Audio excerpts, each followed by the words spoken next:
Good morning, guys. Welcome, everyone. In my first ever boot camp. Yeah, so I'm very excited that you are here with me today. And today marks the day when I'm starting a new project. Is that I'm going to do once per week my training camps here at chess.com. And in these couple of hours, we can perhaps learn something new or repeat various interesting topics and exchange with some discussion in the chat, of course, and hopefully get wiser in the process. Right. Yeah, so the plan for today, for the inaugural show of my boot camp, is I'd like to cover the Rook Endgames. Essentially, I believe this is an extremely important topic because everyone who is being playing, um, I mean, for quite some time, obviously, you understand the importance of the Rook Endgames. Why exactly Rook Endgames? Why not something else? Because I thought that the Rook Endgames are perhaps one of the most tricky endgames available, and I would like to do some of the most important ones so that perhaps probably you know the biggest ones, right? I mean, how to make a draw in the Philidor position, how to build a bridge, something like that. But I mean, maybe for somebody it's not so clear, or maybe certain techniques for some people are not that obvious. So the plan is this: I would like to repeat a couple of simple ones in the beginning, something like the Philidor position, the building the bridge, the triangle. I call it the triangle. Maybe there's a different title, but I use the triangle one. And then we'll gradually progress to some more difficult examples, and I'll try to show you some samples from my played games. I've played a number of Rook Endgames, so I feel sort of as an expert in this field, and I've devoted quite some time by studying endgames. So this is where I feel quite confident. And what I'm going to do, I'm going to use as a basis this very wonderful book, as you can see. It's Dvoretsky's Endgame Manual. I hope you have seen it before. If you haven't, I totally recommend. It's a great book, and if you have the time or you want to improve, definitely try to find some time, buy this book, study it. Yeah, hi Han. Hello. And definitely your knowledge is going to improve. Let me tell you honestly. I started to read this when I was already a grandmaster. So I'm a grandmaster myself. If you don't know me, my highest rating was 2631, I think. Now it's slightly less than that. And when I was a grandmaster, I was devoting quite a lot of time by studying endgames. And then I realized there's this very nice book of the Dvoretsky's Endgame Manual, and I started to study this. And I can tell you this: my understanding of the endgames increased amazingly. And I tried to do something like study everything from the first page until the end, and I realized this is impossible because it's a very heavy literature. I mean, it's a wonderful book. The author is obviously the Russian chess legend Mark Dvoretsky, foreword by Yusupov, preface by Agard, well-known names, obviously, in the chess coach ranks. And yeah, I did perhaps something like 50 pages, and I just couldn't do this anymore because it was so time-consuming, so difficult because I was trying to do everything, everything. And then I realized I need to change my attitude, and I pretty much read the book several times diagonally. So the most important parts, obviously, some of them stayed in my memory, some of them did not. But what I learned by studying this book is that, uh, yeah, it's pretty much advanced. It's very much advanced, but everyone can use this. I mean, it's a great book in this terms that you don't have to read everything. There is a blue text that you can read. This is the so-called theory. The author signifies the most important part, so you can just like I did a couple of times, read it diagonally, and something is gonna stick in the head, and you're gonna remain it. And in most of the endgames, as you will see, I'll show you those examples. I do not remember everything, obviously. I'm not Magnus Carlsen with his photographic memory, right? I'm just a human being. And I remember the principles. So, for example, I reach a certain endgame, I remember the principle where I should position my pieces, where should the rook stand, where should the king stand, and hopefully after today's session, if you did not know this already, you will have a better understanding of certain positions. Right. Okay. So perhaps, yeah, perhaps we can start with the very easy ones. Yeah, but we just have to do them because otherwise, when I'll start with the more complex ones, you're gonna want to ask, uh, wait a second, but I don't know the basic one.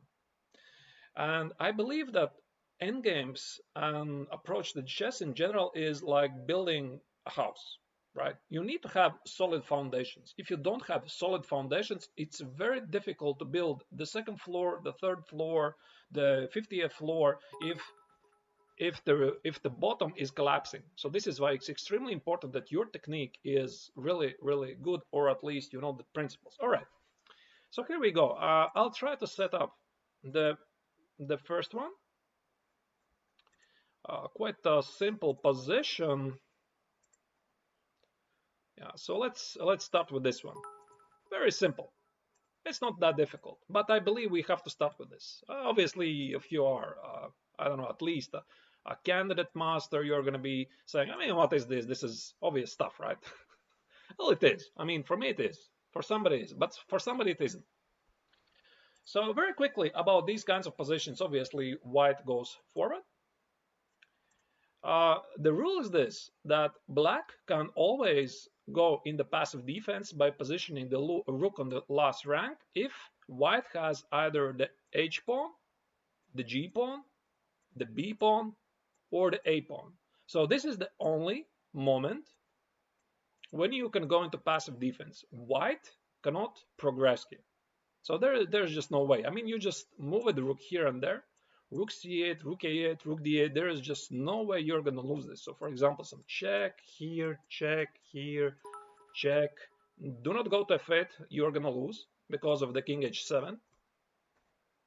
So, king h8.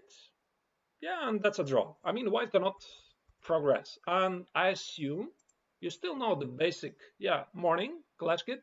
Good morning. Thank you that you're here. And I assume you still know the basic pawn endgames, right? How to build a position that your king has to be in the opposite of the opponent's king, and how to make the easy draw in the pawn endgame. Your opponent has only the sole pawn. So I'll assume you know this. Otherwise, we also would need to repeat this. Okay. So this position, easy draw. Do not ever doubt yourself that can you not go into passive defense. Again, a pawn, b pawn, h pawn, g pawn, the so-called knight pawns, the so-called corner pawns, you can easily go into passive defense. There is one exception. Hi, fresh campo. I hope I pronounced correctly. Hello. Thank you. Thank you that you're here. Yeah, the name of the book. Yeah, the name. Yeah, this is the book. This is the book. Dvoretsky's Endgame Manual. It's a fantastic book. I totally recommend it. It was written by Mark Dvoretsky, a well-known Russian coach. He's a legend in Russian circles. Everybody knows him. And it was prefaced by Jakub Agard, another super well-known chess coach, and Artur Yusupov. I mean, these are household names. So it is really a golden book. And I'll take some of the samples from the book and some of them from, yeah, they are hard. They are very hard. Yeah, I agree. But they contain some of the basic information. I mean, obviously, you don't have to study everything. So it's not what I'm going to do. I'm not going to force you to study everything. So I'll just try to cover the most important moments so that you understand some principles and show you some examples from practical games. So that is the idea anyway. So here the exception about this position about the G pawn, for example, is you can never, I'm sorry, yeah, I should have done this. You can never ever go into passive defense with double pawns. That loses. So do not think about this. So for example, let's say you would have this position, and it doesn't matter who is to move. Black is losing. So you cannot do this. Double pawns is losing. Why is that? because white simply progresses forward. He is gonna play rook f7, rook f6. Probably the correct order of moves is gonna be required.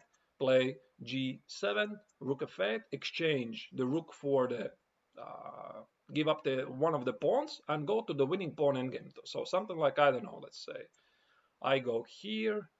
What would be, I don't know, what is the correct order of the moves? Maybe something like, I don't know, check here,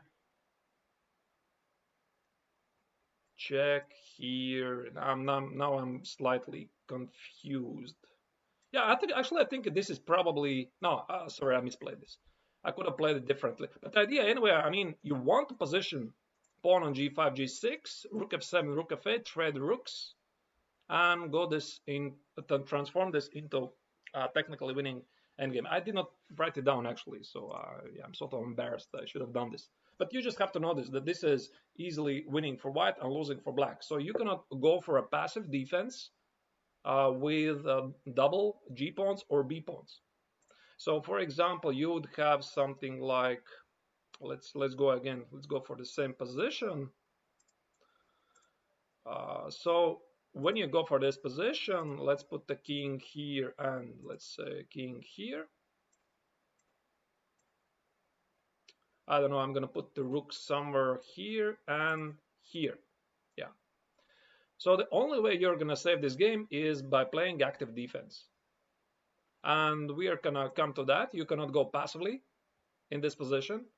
And what you are gonna do, you are gonna have to give some checks. Yeah, here actually I'm not so sure. Yeah, g6, king g7. Still, I think this is a draw. So do not allow to be pinned on the last rank, and you are gonna save the game by giving the timely checks on the back rank. Still, I mean, these positions can be quite tricky, but the rule remains. Let's now go for a different position. And the different position is going to be, let's say, what is the difference? For example, I have the same position. Again, for most of the people, probably this is gonna be an easy stuff, right? But this is like a short intro. So if you know this, there are going to be more complex ones after that. Don't worry about this. And this position is losing. Yeah. So you can never ever go into passive defense when you are the defensive side. When your opponent has, let's say, from the C pawn to the F pawn, C, D, E, F pawn, one of those pawns, you can never go to the passive defense on the last rank because white wins. So, for example, check here, check here, and white easily wins, takes the rook, and he queens. So that is the rule. So let's go back to the starting position and let's put up one of the very first easy samples. So for example, we have the so-called Philidor position. Everybody knows this. So again, I'm starting with the simple ones. I'm gonna position the king here, the rook, I don't know where, let's say here, and the rook here. Yeah, okay, let's put this position, and now it's gonna be black to move. Again, everybody knows this, of course. I mean, that's not difficult stuff, right? So it was Philidor who already discovered centuries ago that the easiest way, I mean, white is moving forward here with the pawn, so that the easiest way how you can make a draw is you play it here. You cut off the king. Everybody knows this because this is what we are being taught in one of our first lessons. And if white does nothing, black does nothing, he is waiting here and there. And as soon as white is moving forward, now you go here and give a lot of checks. And this is an easy draw. Here, check, here, check, check, check, check, draw. Right, that is obvious. Okay, so now let's go to slightly more complicated stuff. And let's position this same position. Let's say let's position the king at a fate, rook on here. Rook is gonna be here. Rook is gonna be here. And now it's white to move. Now it's white to move. So what is the difference here? So obviously white is not gonna go forward with the pawn because f6 black just easily gives a lot of checks and this is the draw. So the best attempt, king f6 also gives nothing because there is a rook b6 check. So the best attempt for white to play for the win is to play king g6. Now, how many of you know safely this endgame? Does somebody know this? Probably most of you know this, but I mean, I'm slightly curious. What is the approximate level of the viewers? Because I mean, I don't know. If I would know, let's say everybody who is watching is at least a candidate master and higher, I'd just skip this part because I mean everybody knows this. But well, if you're slightly lower than that, it may be some of the endgames might be some of the starting endgames might be rather tricky. Yeah, still. Rook g1, king f6. Yeah, it's the only square. Okay. While you're thinking and pondering about the position, let me tell you, this is still an easy draw. Still an easy draw. Do not be concerned. I mean, the easiest way how you can draw this, you position the rook on f1. Yeah, it's paradoxical, right? It might seem that, yeah, 1DK. Yeah, you are learning endgames. That's a great way to start to improve your chess. Definitely. I mean, focus on studying endgames. It's really, really worth it. I guarantee you that. And I'm gonna tell you afterwards a very nice story how studying endgames changed my whole attitude and perspective. How important is this? But the story is gonna come afterwards. So rook f1 is an easy draw because again f6 is nothing. You give a lot of checks, and white proceeds something like this. Check here. The pawn doesn't march forward. You want to give a check. Again, check here. And now it might seem, wait a second, why white cannot play king f6? And he can. And this is still the best attempt for white. And now it's very important what you have to understand. Now, this is one of the first crucial moments when maybe most of you know this, but maybe I'm pretty sure somebody doesn't know this. You have a choice. So you have a choice to go either king e8 or king g8. So what do you choose? What's the difference? And if you have not studied endgame, it might seem, I mean, there's no difference. There's no difference, right? I mean, there is a difference. There is a major difference. Let me tell you. One of the moves is easy draw, and the other move is losing. So, so here's the first principle, which I would recommend for you to remember. Always choose the short side. Never go for the long side. So what is the short side and what is the long side? So here's the short side. Oh, wait a second. This is the short side. This is the long side. And let's say what happens if our opponent goes on the long side. Yeah, by the way, I should have probably started with the bridge shortly, but okay, I mean, I'm gonna do this, then we are gonna switch to the bridge, because essentially, yet again, what I'm trying to tell here is that my approach toward the endgames and playing the game of chess is having these solid foundations. Because if you don't have quite okay technique in endgames, you can play a brilliant game, you can play wonderful tactical game, outplay your opponent, and let's say he goes to a rook endgame where you have an extra pawn. And this is when, if you don't have a solid understanding of the endgame, it collapses. So endgames is extremely important. At least one of those, not one of those, but those crucial positions. So here, what happens after king e8? We reach the so-called triangle. Unfortunately, here at chess.com, I cannot draw it because if I would try to draw a triangle, I can actually. Okay, it doesn't work. Yeah, because now he wants to draw me a knight. So here you go. Here you have a triangle. I don't know, to be honest, what is the official title of that. I call it the triangle. And this is an easily winning position. I'm not so sure if you knew this.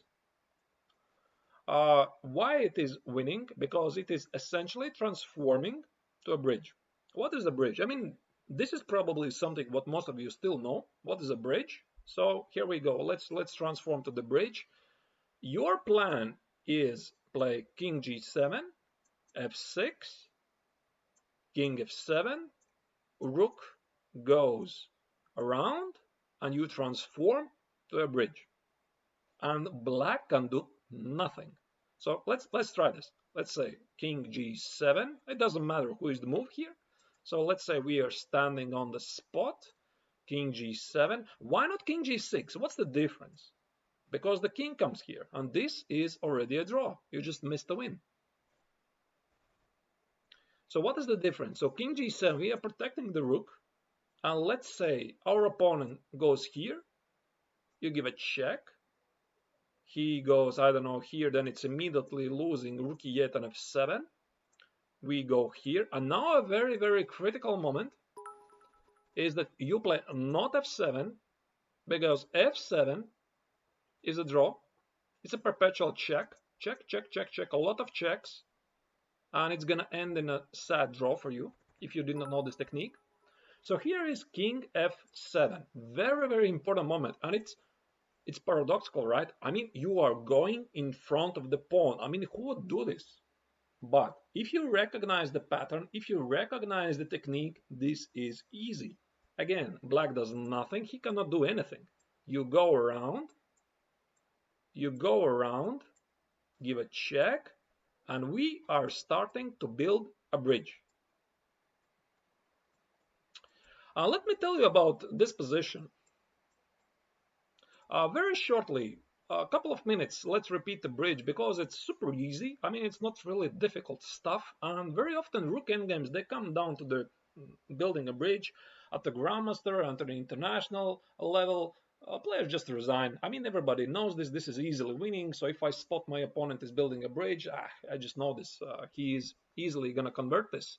But how to do this in the easiest and quickest way? So let's say I've actually noticed that some of the people do not know this. There is a quicker way to win if your opponent doesn't take care of this line. So for example, he goes here. I've noticed in practical games, YouTube video, yeah, probably. I mean, I do have a YouTube channel, and I could and probably will upload this to my YouTube channel. I still don't have the time to edit the videos. I'm sorry. I mean, it's so time consuming, but definitely this is something I probably won't do this, and I hope you're gonna find it instructive. A database for modern chess, which one? Yeah, I've made some databases for modern chess. I'm writing now a new one, but I have no time to finish it, really. Yeah. Okay, so let's come back to this position. So the easiest way how you can win immediately, I've noticed that people are trying still to build a bridge. So we are building a bridge. Rook goes here, king comes here, here, here, here, and rook f4. Everybody knows this, right? But here's a quicker way. You can just play rook g1. And I've noticed that some people in accelerated time controls, they just don't know this because they're so focused on building a bridge and they're forgetting that his opponent was not setting up the most difficult defense. So for example, the king comes here, here, here, and either give a check and queen or give a queen and check. It doesn't matter. White is easily winning. So let's say your opponent does the most difficult part and he can take control of this file and he plays here. Now, obviously, you cannot escape the king. This is, again, quite easy stuff. Check, check, check, check. And that's it, right? You have to return to the pawn. Otherwise, you're going to have to agree to a draw by threefold repetition. So this is why we are building a bridge. So here, we are building a bridge. So you might ask, what is the difference between building an immediate bridge rook e4, because I mean I might do this immediately, right? Let's say my opponent keeps guarding this line. Now I come outside here. Looks nice, right? Why all the hustle?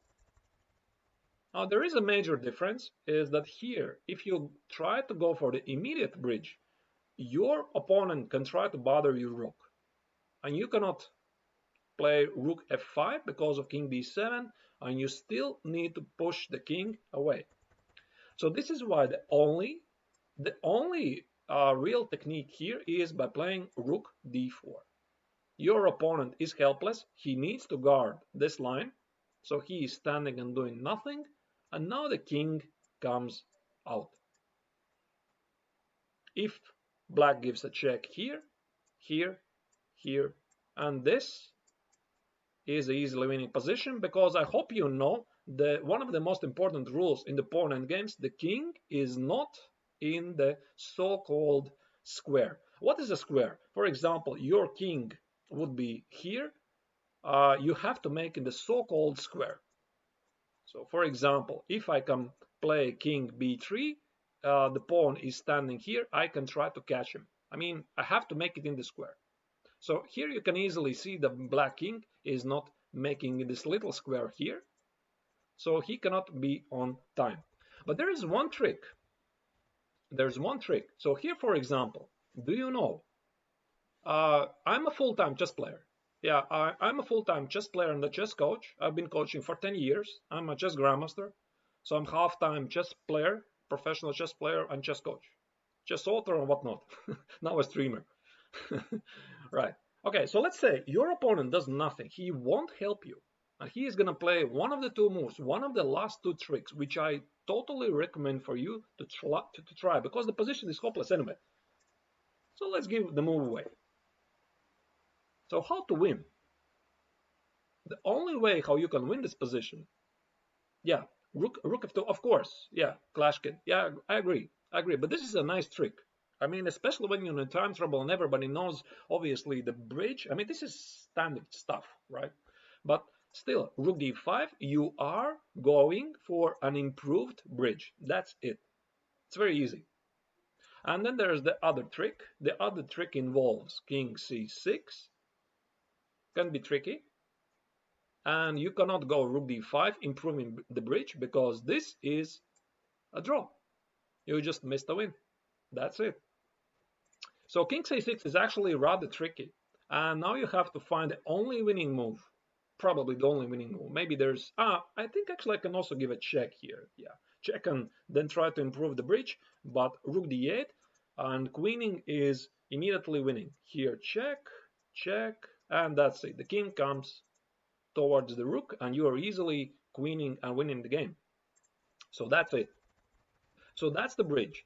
And again, why did I say in the beginning that the foundations of the building, of the chess game building you're building, they're so important? Is because if you do not know how to build, okay, maybe very, very basic. If you don't know how to checkmate with the rook, then you have a problem. You cannot win a position with extra rook. You don't know how to checkmate. But let's assume you do. But if you do not know how to win a position when you are supposed to build a bridge, you cannot transform the position into an endgame where you have a rook and you have to checkmate with the rook. If you do not know how to build a so-called triangle, you cannot transform to the bridge. Again, this is so simple. Again, let's look back at this position. I had it before. Very shortly, I'm going to repeat it here. We had this position, remember, right? This position. This is the so-called triangle. I call it the triangle because essentially it transforms into a bridge. A bridge transforms into an extra rook. Extra rook transforms into a checkmate. Again, you have solid foundations. And if you're missing one of those pieces, then the house is like this, right? Maybe you'll get lucky, maybe you won't. Yeah, so we definitely don't want to do that. We don't want to rely on some luck. And we are going to base everything on some knowledge we just learned. Okay, so let's go back to that position when we had the so-called triangle. I'm sorry, it started with a Philidor position, and the Philidor position started here, right? You remember, we did it about 10 minutes ago. We had this position, and I was asking you, what is the best move here? Let's put the rook here, here. If black was the move, I'm sorry, if white was the move, white king was, yeah, here, yeah. So white was the move. White would play king g6. So again, you remember, you cannot go into passive defense because this is an f-pawn.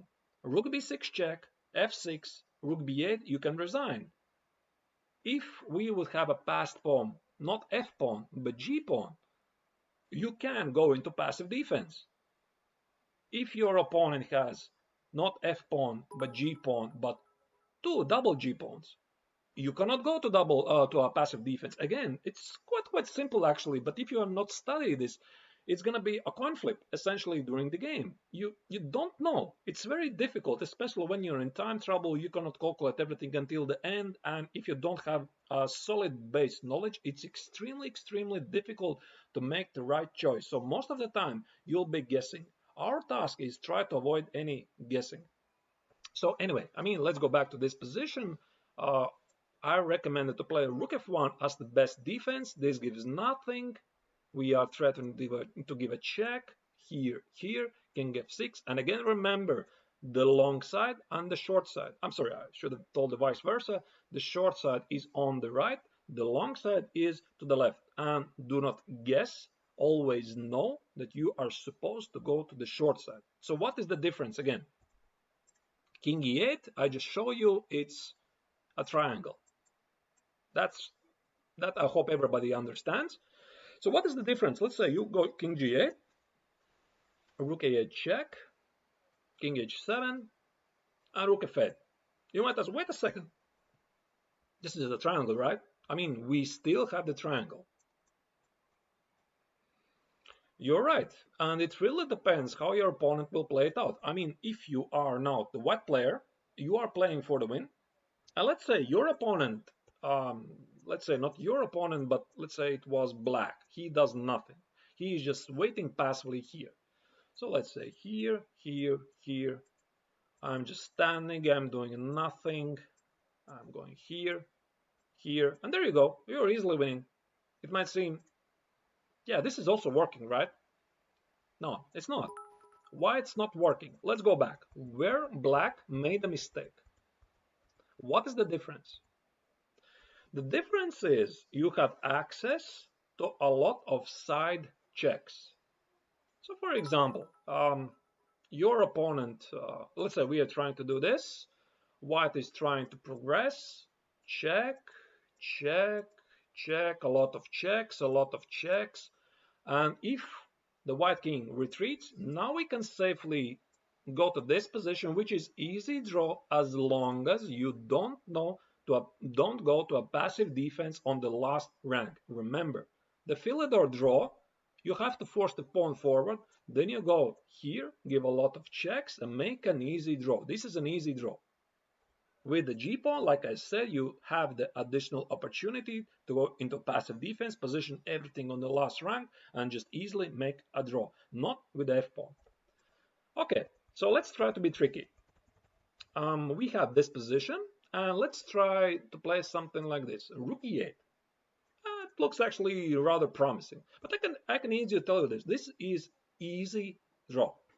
There's nothing difficult about this position, so do not guess. It is a draw. So let's try to give a lot of checks. King f7, I don't know, check here. And here's the most important rule. Always try to position the rook in the furthest corner. Here it's Rook a8. The basic principle which applies for this position is what you have to avoid at all costs. If you allow for white to play King f8 and pawn on f7, you are losing. And that's it. That's pretty much the only principle. If you know this is so easy to defend because you just know what to avoid. So for example, I mean, let's try to do something like this. Here, f6. Again, I would recommend, if you have to give away a move, use the king, not the rook. Use the king. Here, by the way, Rook b8 is still a draw, but it's gonna complicate your matters.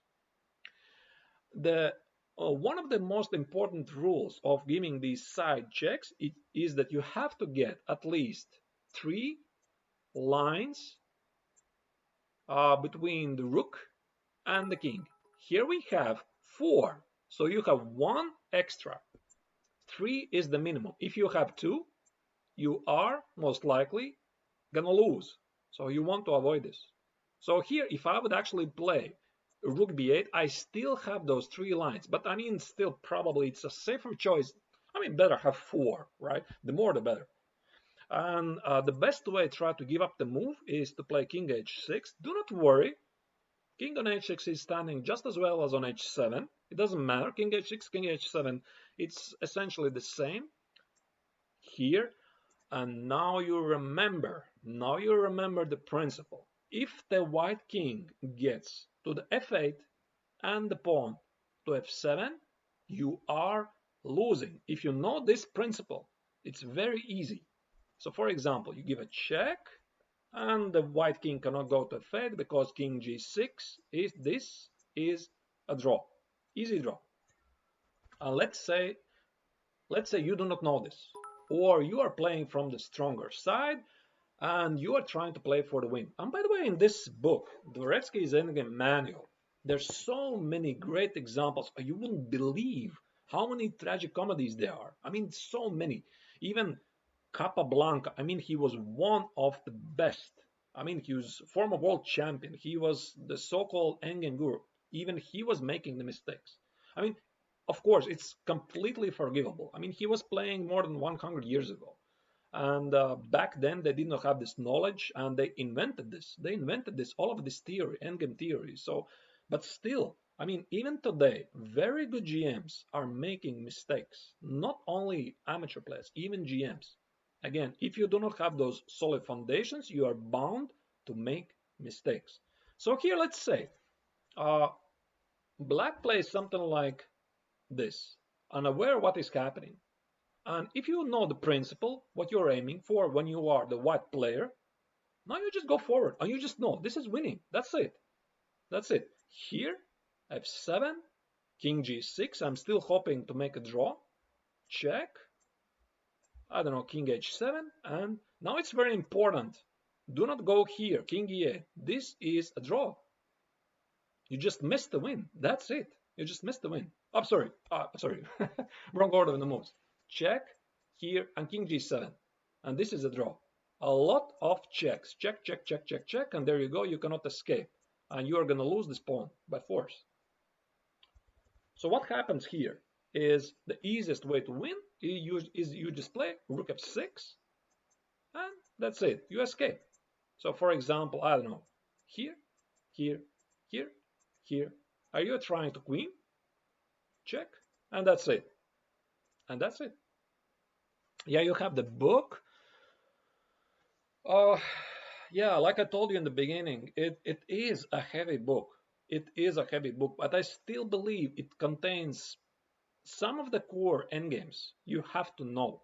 I mean, do not study everything. You do not have to do this because, like I told you in the beginning, maybe you weren't there, but I tried to read this every page one by one, and I got maybe 50, and I got tired. I got really tired. So this is when I tried to read it diagonally. I did a rook endgames, I did pawn endgames, I did rook and bishop versus rook. I did a lot of endgames, and I'm from time to time I'm repeating them because I mean essentially you can forget stuff.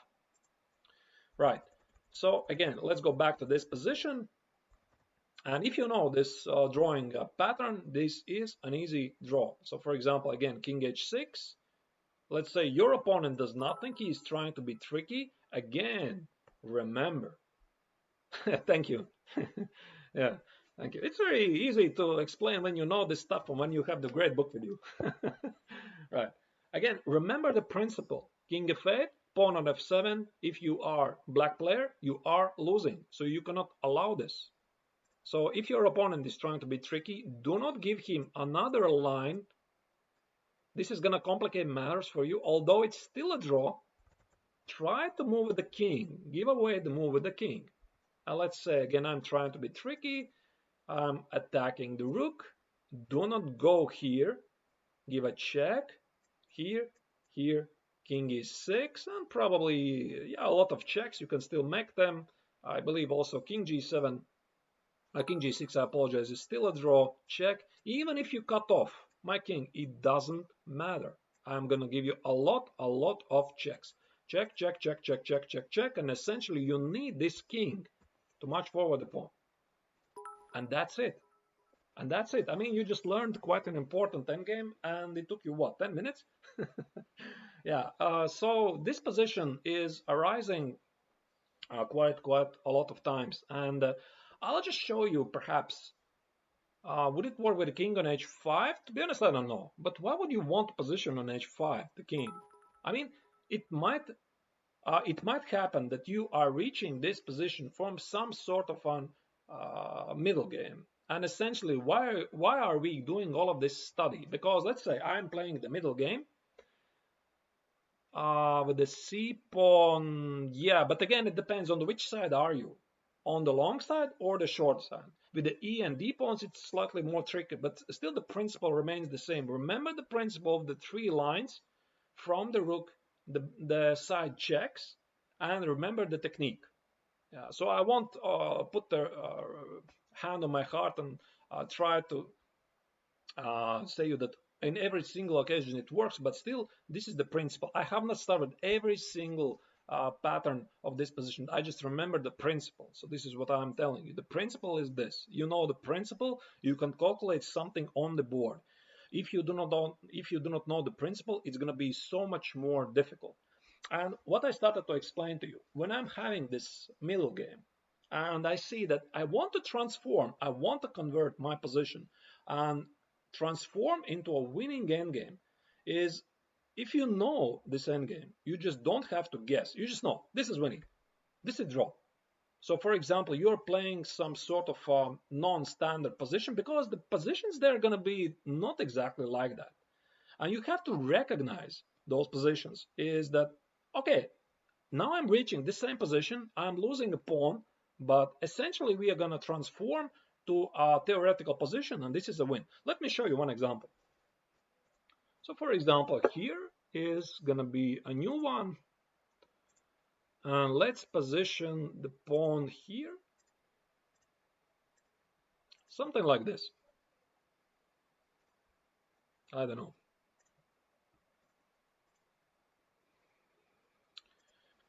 I'm just guessing with the position. Let's position it like this, and let's say black is the move.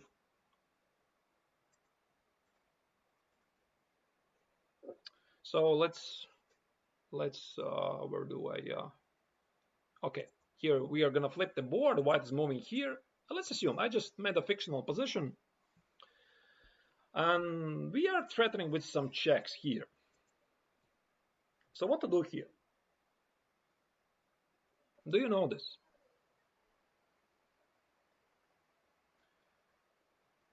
Again, it's required to know quite a lot of theoretical endgames. For example, you do know that this is a theoretical draw, because you're going to give a lot of checks here. You can use the Philidor position by pushing the f-pawn forward. Then you're going to go to the other side, give a lot of checks from the back, so it should be a draw. You should also know that where's the long side, where's the short side. Rook b1 here. No, not rook b1. You don't want to get checkmated in one move, right? So again, you have a choice to go for the short side, to the long side, or the short side. Okay, you have this pawn. It doesn't matter. It doesn't matter really. This pawn is irrelevant, completely irrelevant. So for example, you would think, okay, what is the difference? He is threatening to give me a checkmate on a8. He is threatening to take on f7. You're totally clueless. And let's say you go king e8. And now you might recognize the triangle. And you just made a mistake with the black. You went to the long side. And your opponent, this is losing by force. So for example, let's say you're still playing black here, check. And again, we are building a triangle, which is going to transform to Rook Endgame. Yeah, so let's go back. You recognize the pattern. You know that probably you do not mind exchanging the rooks. For example, I don't know, you can even wait here, check here. This is easy to calculate. Here, king e7 is easy draw, because f6, white cannot actually afford to play. He's losing. But of course, do not play f6, because Even though you manage to get an opposition, this would require for you to know a very important pawn endgame, which is lost by force, because you're lacking one more line. You're lacking the ninth rank. You don't have it. So this is again easily losing position. You don't have access to king f9, unfortunately, and then you would build a proper opposition. So you have a number of ways how to make this a draw, and only pretty much one way how to lose this. So king e8, king d7, rook f8, and you're just gonna lose this. Okay, let me show you one interesting example from my practice. I mean, we are gonna return to these positions because Rook Endgames, they're very, very tricky. I mean, they don't have a big sign on them. This is losing, this is a draw. They're also similar, so you have to excuse also for very good players. King f9, I don't know. Yeah, that would be nice, right? Yeah. Yeah. So you have to excuse the grandmasters also, even the highest level players. I believe there was even once a very high level game between Magnus Carlsen and Levon Aronian. I had to find the game. Yeah, because they played so many games between them. I think it was either Rapid Gear or Blitz game, and one of them blundered. It was that f pawn and side checks, and one of them forgot that you cannot afford for your opponent to allow the white king to go king f8, pawn on f7, and he wins. So, I mean, even at the top level, sometimes, very rarely, sometimes they make this mistake because the position is so similar. Okay, let me try to put the position which I wanted to show you. It's gonna come in a moment. I should have, yeah, okay, I'm gonna load PGN. 1 second, where did it go? Okay. So this is my game. It's my game against a very good GM. Kulaots. He is the top GM from Estonia, the leader of Estonian national team for many years. He's a great guy, great grandmaster, great coach, a very nice guy. And we were playing against each other this game several years ago in a Baltic Zonal tournament. It was a very important tournament for both of us, very important game. And I was playing with white, I was pushing, so naturally white is trying to queen this way. So, and first what I do, I try to cut off the king. And first I'll show you what happened in the game. And then you'll ask, what happened wrong here? So this is how it progressed the game. So I'm trying to push for the win. So my plan is try to play this here, here, take this pawn, and presumably build a bridge and try to show my technique, and that's my great idea. So let's follow the game. Here, here, here.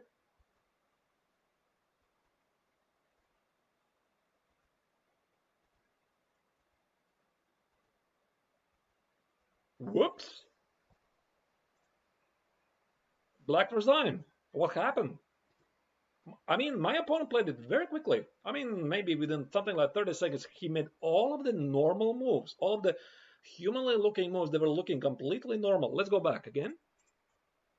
Where did he make a mistake? Because it's not like a big sign. This is a huge blunder. Again, here we go again. I cut off the king. So he's trying to activate his king. Rook d8. So supposedly he has nothing better to do. He attacks my rook and tries to get the king to g7. Remember, again, he is entitled to go to a passive defense. Should he manage to put the king on g8, he can position the king on g8, the rook on the last rank, and set up a passive defense because this is a g-pawn. It's not an f-pawn.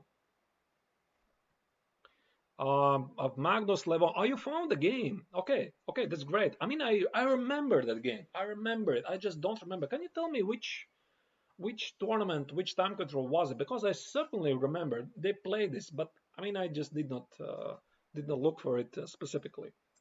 Okay, and here again, here we go. You cannot go for the pawn endgame. This is easily winning, easily building opposition. I even have one spare tempo. Again, you cannot do this. And okay, he could have played perhaps, and Rook F1. And this is what he told me after the game. He was very upset, obviously. Yeah, he was upset. And yeah, he was not happy with himself. And he was saying, I mean, I just lost a completely drawn endgame. And he told me that he should have played Rook F4 was a terrible move. He should have played Rook F1, and it would have been a draw. Tal Memorial 2006. Is it a blitz game? Is it? Magnus Carlsen against Levon Aronian, the game we were talking about, where one of the Magnus blundered. Okay. I did not remember. I just remember these guys that played against each other. Yeah, Moscow, Russia, but Blitz or a classical tournament? That's the question. Because classical would be rather unforgivable. Blitz is completely fine. I mean, everything can happen in Blitz. So here, what happened? I mean, here Kaido said he blundered it, and he tried to demonstrate me that this was still an easy draw. So here, King E7. Now it's very important, check. You cannot go Rook F7 because you're going to lose a pawn endgame with black. King F8, King G6, and King G8. And seemingly he's right. He just needs one move. One move. It is Rook F8. That's it. I can sit on a passive defense. You can do nothing to me. But we have this access for this check. And unfortunately, King H8 for black loses to Rook F7. I'm threatening to checkmate. I'm threatening to exchange the rooks, and I'm easily winning the pawn endgame. So, because of this check, my opponent is forced to play King F8. And now, can you recognize this position? Again, if you know the principle, if you recognize the position, it's going to be easy for you. Do you recognize this? I'm sure you do. Do you recognize the triangle? Do you recognize on which side is the black king? He is on the long side because he could not go for the short side. You can't find the time control. It's okay. Yeah, thank you. I'll check it. I'll check it. Thank you. Thank you for your help. So here, what is easily Lucena? Was it the Lucena position? You know, yeah. I'm always mixing up because there are so many theoretical titles of those positions. Lucena position, Vancura position, Philidor position, this position, that position. For example, for me, you have whispered for me, PGN. Thank you. I'll check it. I mean, it's not really that important, but thank you. I'll check it. Moscow Tal Memorial 2006. Yeah. So Rook A7, Rook F8 is a draw. Where do you start with Rook A7? What do you mean? Where did you have Rook A7? Here. Yeah, if you start Rook A7, exactly. This is an easy draw because you know this as the white player, because your opponent can go into a passive defense with the G pawn. This is an easy draw. And as the white player, you know I cannot allow this because I studied the endgames. I know that my opponent can go into passive defense with the G pawn. So this is why you give a check, and after King F8, you go around.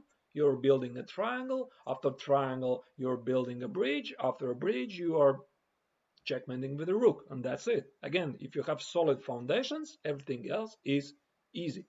So, but okay, let's go back to this position. So where did my opponent make a mistake?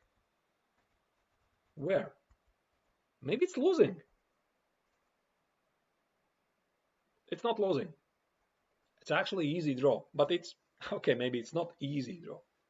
It's a tricky draw, but black had to understand here that he has reached a theoretical position. He needs to be careful. He played King C6, King C7, automatic, pretty much seconds on the board, and he's lost. That's it. It wasn't like there was a big sign for King C6, King C7 that this move is losing. To be honest, I don't remember. Was King C6 already losing? But King C7 was totally already a losing move. There was a very accurate defense for black, and he had to pick up Rook F4 I cannot take because he takes the pawn. So let's say I go for the same plan. And now it's very important to position the rook as far as possible so that I don't take those pawns with a tempo.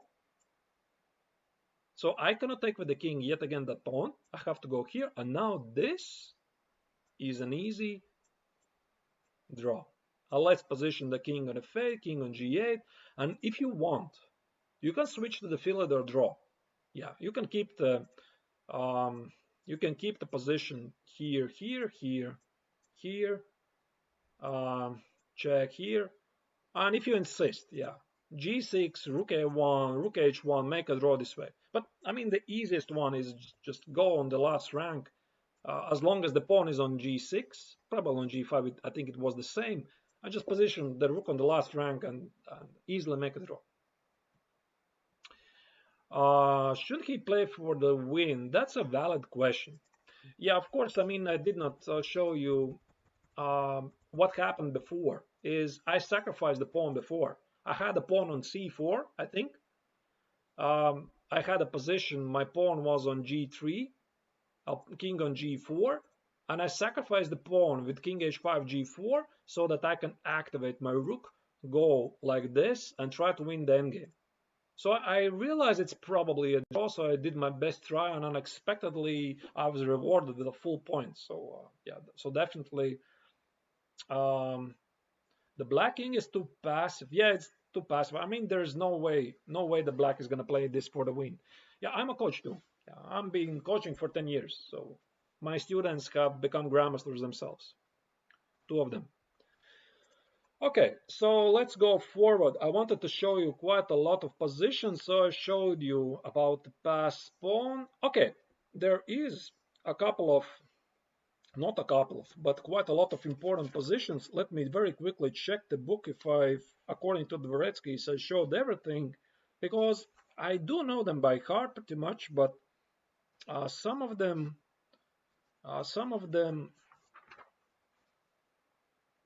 okay. Okay, let's show you one tricky position.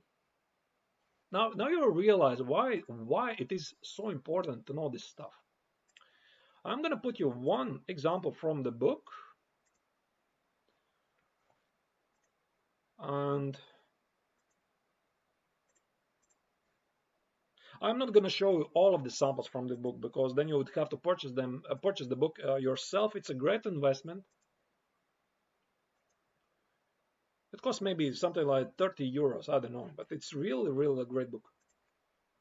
Something like this, and now black is to move.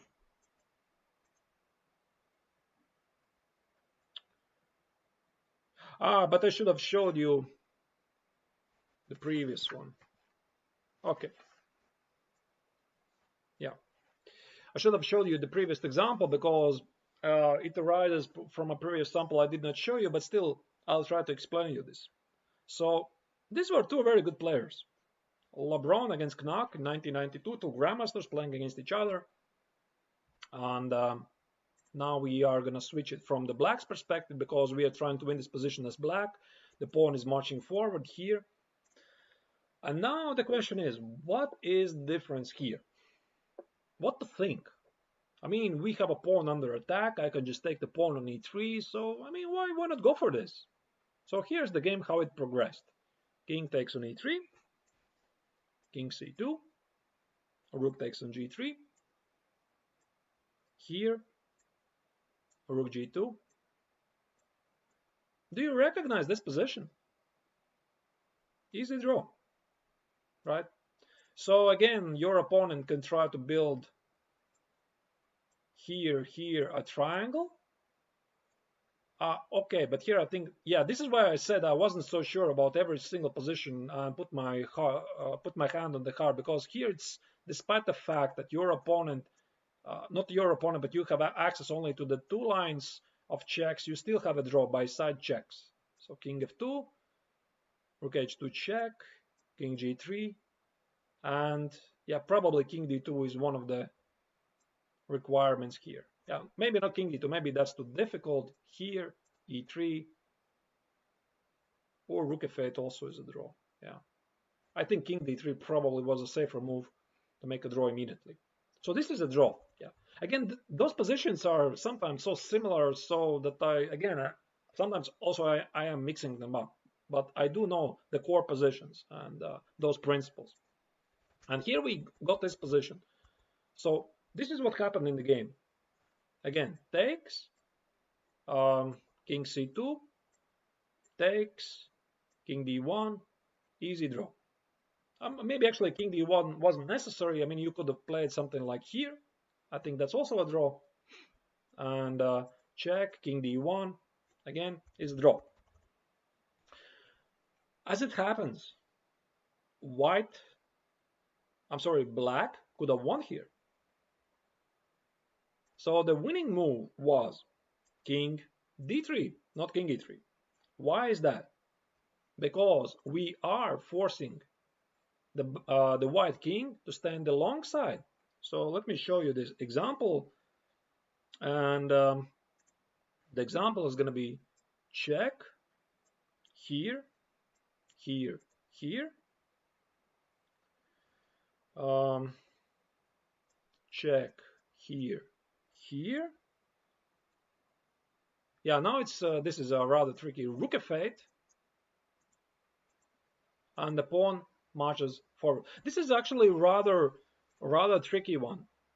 Yeah, it's very tricky one, but I mean, it's difficult. Imagine you're playing, usually it's like this. It's not like right now, right? I have a cup of tea. I'm totally relaxed. There's no stress. I can think, I can remember. But when you are playing a tournament game, you are played already 4-5 hours. You have something like, yeah, it is totally worth to learn this. And you've spent like 4-5 hours and you have 1 minute on the clock, 30 seconds per each made move. There is no more additional time control. Let's say after 40 moves or how many moves you have made. And imagine now you have to recognize a pattern. It's easy to criticize, of course, somebody who makes the mistake, because when you're in the training process, this is something else. When you're totally calm, you understand, you have seen this position before. When you're in real-time scramble and you have to pick up the right solution, king d3, I mean, is it obvious to you? It's totally not. But you know, what I would do here if I was the black player, I would recognize that the pawn on e3 is going nowhere anyway. So I wouldn't say like immediate, okay, now I'm winning. I would probably also play king d3 because the pawn on e3 is most likely going to be taken later, and I cut off the white king for one line further, and then I'll see what is going to happen. So yeah, okay. One more very important sample which I would like to show you today is the so-called umbrella. Umbrella is something which doesn't happen every day. That I can tell you definitely, because now I think about my own games, I don't remember. Yeah, but it doesn't have a sign. Uh, Fisher said, yeah, it doesn't have a sign. This is a tricky endgame. Yeah, it's never gonna have a sign, or nobody is gonna come past the game and say, please pay attention. This is the tricky endgame, or now you have to play really smart. It doesn't work like that. So you have to recognize it yourself. And about the umbrella, yeah, I was saying that now that I think, I cannot really remember every single umbrella employed in an actual game for me. So this is why it's rather rare, and it's even rare. Yeah, it's rare to happen, and you have to recognize it. So what is an umbrella? I'll show you an example, and with that will come a true tragedy from an actual game. I happen to follow it live, but okay, let's start with the theoretical position. So let's switch the board, and we are gonna have it set up. Where was it? The pawn on e3.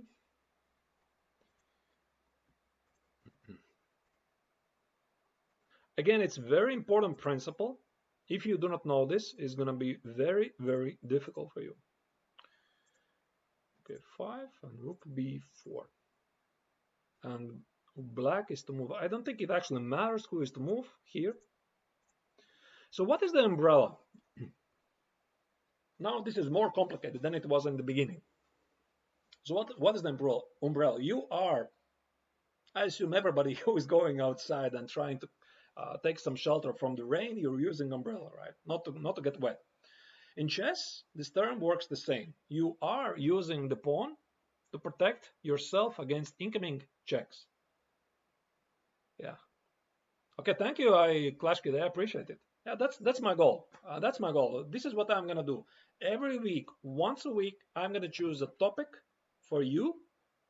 You can follow. I'll try to announce before what is gonna be the topic. This time I didn't have any time to do this because this is the first one, the first training camp, my boot camp, organized online for you.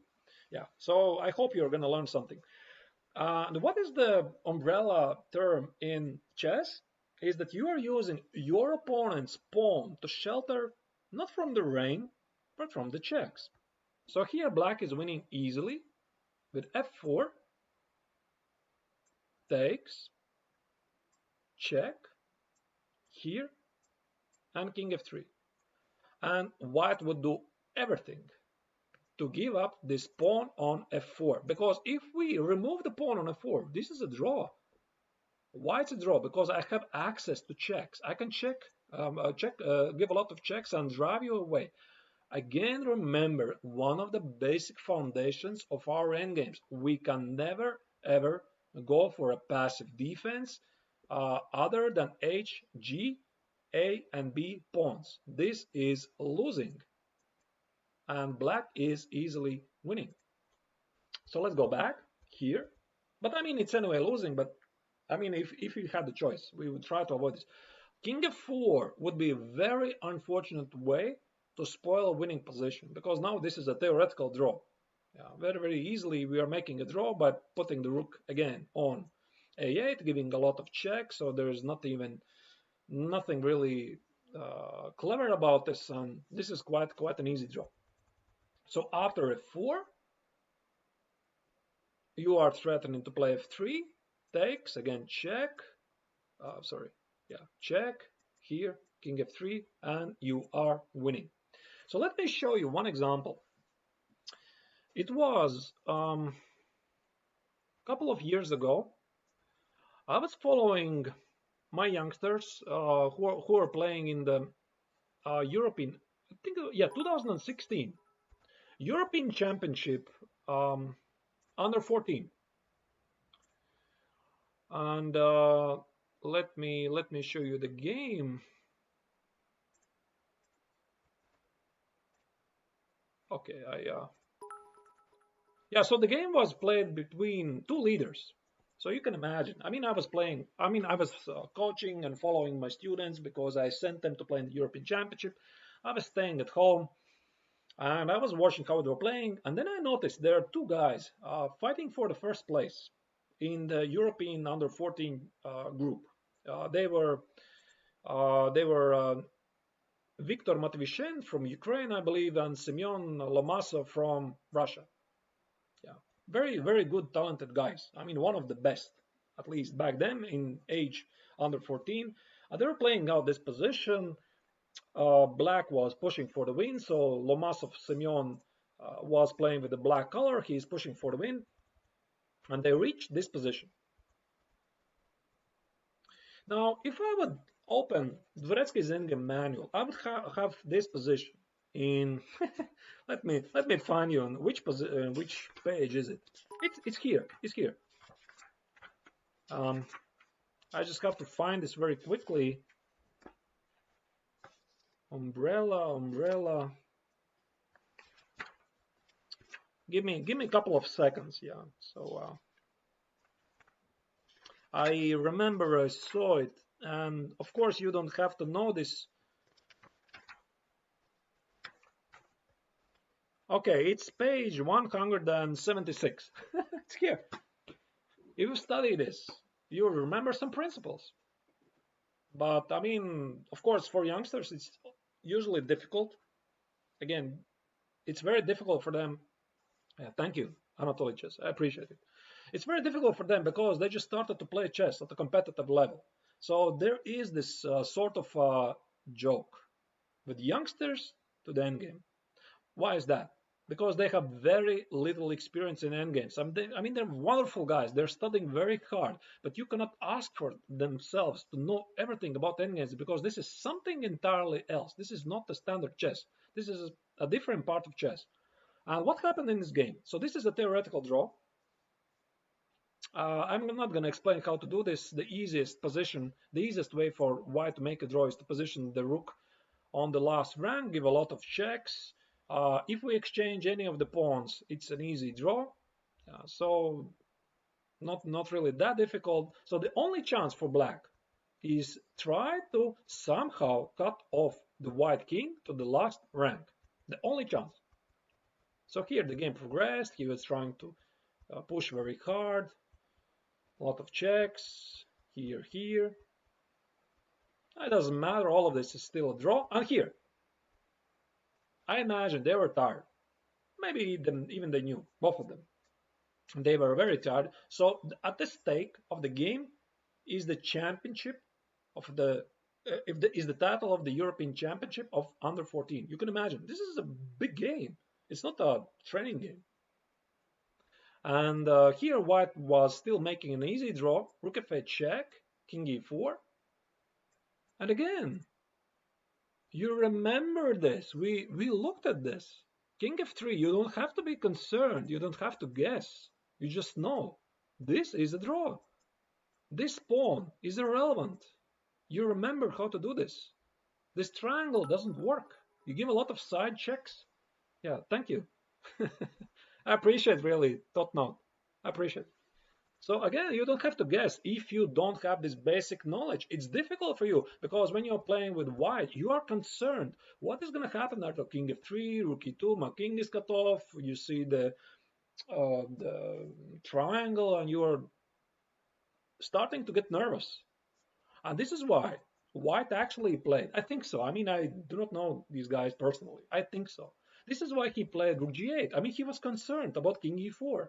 He did not recognize this is still a drawn endgame. And what happened here is a check here, f3, and now all of a sudden, black is winning.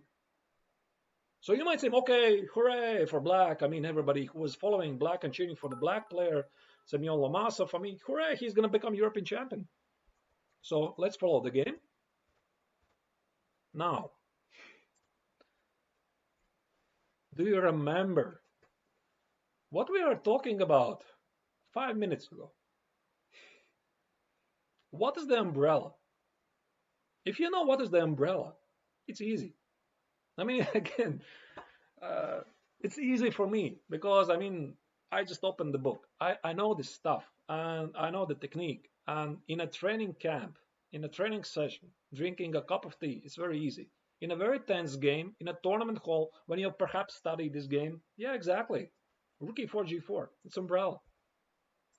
So rook e4 here, I don't know, something like here.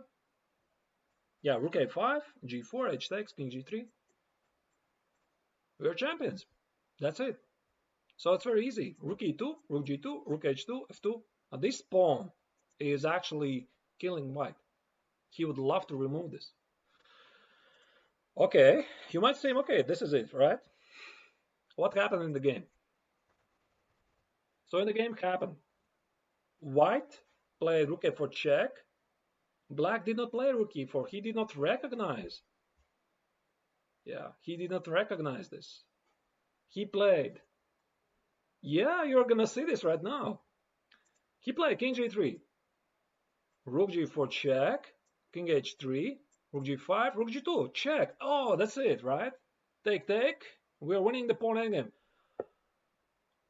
You can imagine the horror after king h1. It's horror. I mean, I can understand this. I've been in these shoes. I can totally understand him. The world is dying immediately. I mean, it's terrible. It's terrible to be in this situation. You can only imagine what happened in his head. You cannot win this.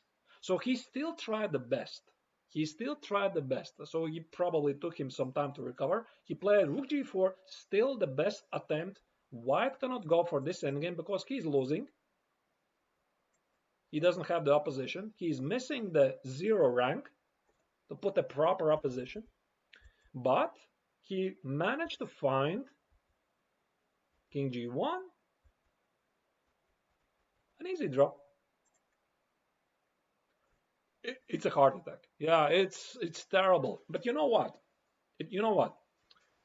Of course, I'd have to check the facts, but I'm pretty sure I remember it correctly. You might see that it broke the black player. He came back in this year's, I mean in 2016, World Under 14 championship, and he got the first place. So he missed here the European Championship. If I remember correctly, I hope I'm not saying something false. I mean, I was following the game, and that's what stayed in my memory. If he would have won this position and easily would have remembered the umbrella, he would have gotten the gold in European Under 14. He missed it. I believe he placed 4th or 5th. I mean, this is something what can kill a career pretty much for somebody. So you can really commend this young guy's determination to learn something valuable from the lesson. So it was a tragic comedy, but unfortunately, this is what happened. And he came back even stronger, and he won the World Under 14 Championship.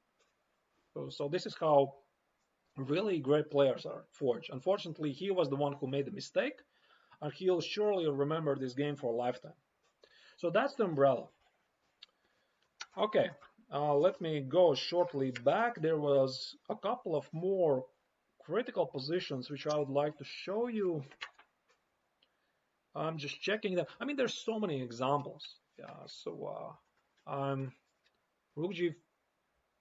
I'm sorry, after rook g4 f2 check. Where? I'm not so sure you have any check here. Here f2. F2. Yeah, that's a good attempt. But this is a funny draw actually. Yeah. Actually, I think also rook g4 check was, sorry, rook g5, yeah. Also was still a draw. Check, check, check. This is still a draw. Yeah, that was, by the way, a nice attempt. Nice attempt. Thank you for bringing it to my attention. And let me show you a couple of more. Yeah, so I wanted to show you one particular position. Okay, about this one, I'm going to get very shortly, but so that I don't forget. There's so many great examples. Let me try to find this. Why I started to study the endgames in earnest? There is a reason. Because I studied a particular endgame and I managed to execute it myself in my own game. This is what completely changed my attitude. Yeah. Okay. By the way, very quickly, I'll show you one more umbrella example. Yeah, one more umbrella example set up from the book. Yeah. I'm not gonna show all of the examples, of course. King h4, king on g8, rook d7, rook b5, and black is to move. So what is marching forward? Again, it starts with the basics. We know we cannot play g5. Why? Because we know it's an easy draw. We cannot exchange the g pawn for the f pawn because we know it's an easy draw. Again, if you are playing from the stronger side, so we already know something what to avoid. We don't have to guess. Okay, but let's just change the pawns and see what happens. It doesn't work like that. So here, f5, yeah. But I'm sorry, black is. Did I say? Yeah, black is to move. So black played rook b1. Rook b1. What happened in the game?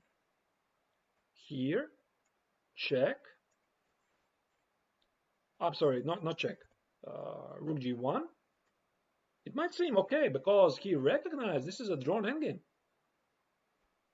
And seemingly he's right. g5 takes, still a draw. Where's the mistake? And you already probably have guessed. Umbrella. That's it. A white plays king g6, f6, rook g7, and easily wins. The g pawn is actually dooming black. Yeah, f5, it's a great move. But I mean, if you don't know this, how can you play it? It's very difficult because everybody is used to the automatic moves. Yeah, f takes, g takes, g takes, takes, without thinking. So let's go back. Let's imagine we are playing this position as black. Now we recognize, I mean, you can imagine, we studied Dvoretsky's book. We recognize all of this. We recognize that position with the G pawn and F pawn easy draw. We recognize umbrella. I mean, this is already quite a deep stuff. When you are defending side and you recognize umbrella from black, it's already something. And when you do that, you play, where is the correct move? You play rook b4 first, so that there is no g5, f5, here, king h5, and rook g1. That's it. And that's it. So white cannot progress. So king g6 is rook takes on g4, takes, and again, if you look at this position, we realize the black king is on the short side. That's it. We are not on the long side. We shouldn't be concerned about losing this position because we recognize this is one of the core positions on which is built our knowledge of the Rook Endgames. Bring up the king. Yeah, but where? You mean here? He doesn't play f5. Yeah. Oh, thank you for donation. I appreciate it. Here, so instead of 5, yeah, I don't know. I mean, king h5, you just take the pawn, right? But what do you do? Yeah, there's just no way to progress because king g6, you just take the pawn on g4, and that's it. Yeah. Oh, by the way, I see that it should have appeared. The donation should have appeared in that leaderboard. Sorry about that. I have to change this. For some reason, it's unchecked. I don't know why. I'm gonna fix this. I appreciate your support, really.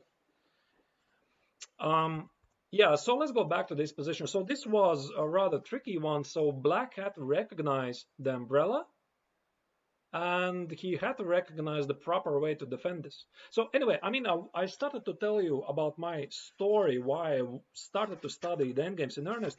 I want to find this example. It was here in the book, because the Rook endgames, they are very extensively covered. Obviously, not everything, but let me find it. Where is it? 4 pawns, 3 pawns. Yeah, I should have left a note, of course, in the book. But okay. I'll just try to remember it from. I'll try to set up from the memory. And after I do this, I'm gonna show you how it changed my attitude. So here's this.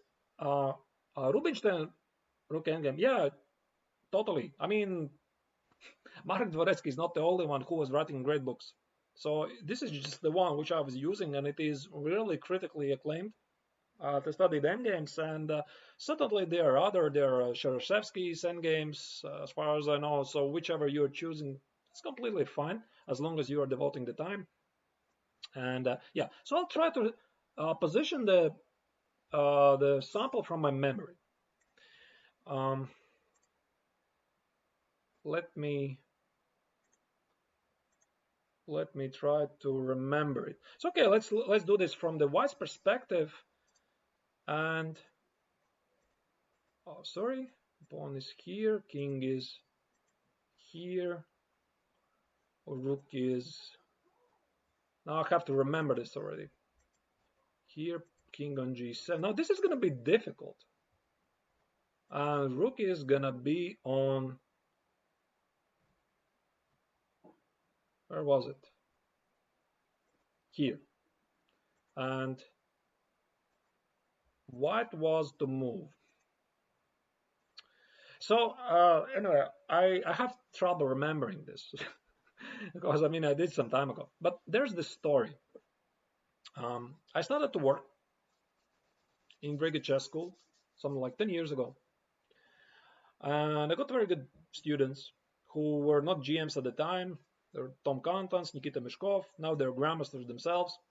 And once we were very early, something like, what was it, 2011. Yeah, so I just started pretty much to work, and we were working on Rook Endgames, and I found this example, and I was teaching them because I opened Dvoretsky's. To be honest, I don't remember. I think it was Dvoretsky's Endgame manual, maybe one of the earlier editions. Doesn't matter. I mean, I don't remember. I found this Endgame. That's what matters. And I'm just trying to explain them the idea. So the idea here is that this position is winning for white because black does not have 3 lines. Sorry, yeah. So black doesn't have 3 lines to give a check because he is only having 2 spare lines from the checks to the king, and with the rook taking the corner. So for example, this position, let's say I would give up the last line. This is a draw.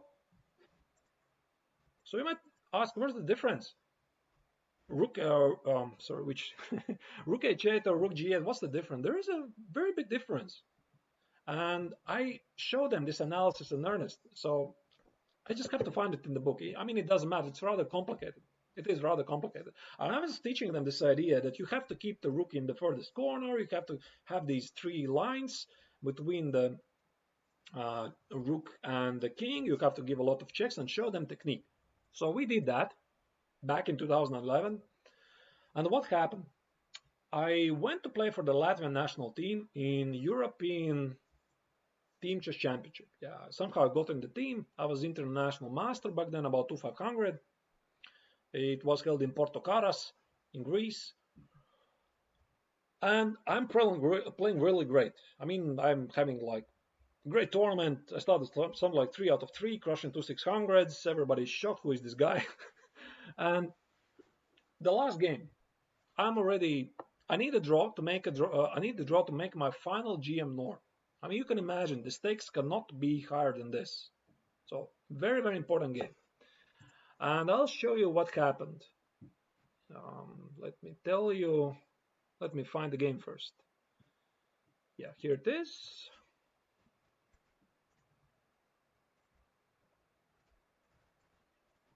Yeah, okay, I'm obviously not going to show the entire game. So I was focused to make a draw in this game because I need a draw. I'm playing a great tournament, and if I make this draw, I make a final GM or 2 rounds in advance. So you can imagine I was doing really, really great in the tournament. And I offered him a draw at some point in the opening. He declined. Yeah, because it's a team event. So I played a very nice game. And in the end, I got an extra pawn. And I could have, of course, accepted the draw and fixed my final GM. But I mean, I had the next draw. My opponent rejected my draw offer before. So I thought, no, okay, now I'm going to try to win this stuff. But you see what happened here. I mean, it was rather interesting and tense game. So my opponent was setting up the best defense. And at some point, yeah, I'm going to show it very quickly because it doesn't matter. It doesn't matter the actual game. But what matters is that I tricked him in a drawn endgame. Yeah, he lost a pawn. And I tried to win with 2 pawns. And you know what? The funniest thing occurred here. I remember, wait a second. This is the position I studied a week ago. I showed to my students. I showed this particular endgame with the e pawn, with the rook on the furthest corner, and how to win this.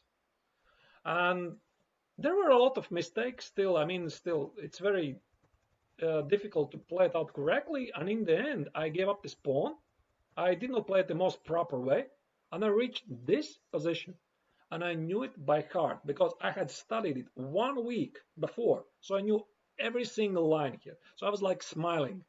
Very big smile from me. And my teammates were watching me during the game, and I was something like 1 minute on the clock. They were concerned because this was the last game. I was totally not concerned because I was so excited because I studied this a week ago, and this is when it comes back unexpectedly in one of the most important moments of my career.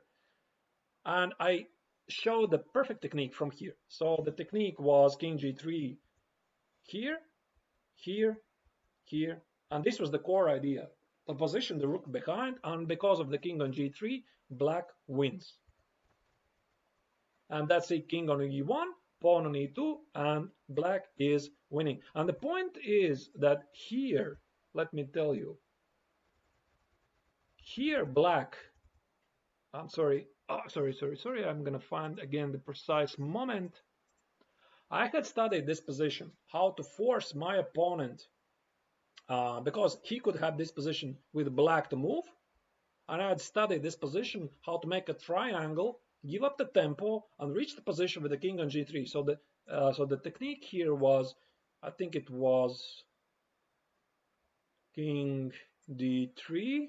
No, wait, I'm missing something, am I? Wait. Okay, here's white to move. Let's say I'll try somehow to give up the move. I don't know how. I'll try to give up the move so that I'm the one who is forced to move. Okay, yeah, here. And the technique here was to play king d3, but maybe I'm mixing up already because it's been 9 years when I've checked this. King d2, king e2, and that was the technique. And now after king g3, I forced him to go king g3. Now I play rook a8. Actually, I'm curious that this computer is saying this is a draw. King d1, check here. Now he recognized. Yeah, now he recognized. Yeah, this is a winning position because I know this. I studied this, and I was using the chess.com engine. It says this is a draw. This is not a draw. I know this endgame. And in the particular game, I played immediately. And after the game, in our team was the well-known theoretician and an expert, Yevgeny Sveshnikov. And after the game, he came to me and he said, about the particular endgame, do you know this is a draw? He said, no, sir, you're wrong. I studied this a week ago. You can imagine. He said, okay. So that was really amazing experience for me. And it changed completely my attitude towards studying the endgames. So this is the game I'm going to remember forever. So I won the game. I could have even made a draw. So I fulfilled my final GM norm. And after this, I started to study the endgames in earnest. So yeah, I hope it's going to also happen for you. So a similar experience. Okay, let's continue with some important stuff. There are still many interesting positions I'd like to show you. Perhaps I could start with, yeah, the king is cut off. Yeah, we can do this. I don't think I had them in my practice, this particular technique. Let me try to set it up. So let's switch the position. And I am gonna have the white color. Again, I'm taking those samples from the book, but I do remember the principles still. I mean, still, there are some exceptions, so not always the principles apply. Okay. About this position, white is the move. So the king is cut off. The black king is cut off. There's a rule about this position, and I hope you're gonna remember this, is that if the pawn has not crossed the middle line of the board, I mean, if you would have, probably most of you have at home some kind of this chessboard, which is possible to, how it's called, I don't know, these chessboards, wooden chessboards, where you can divide the board by two.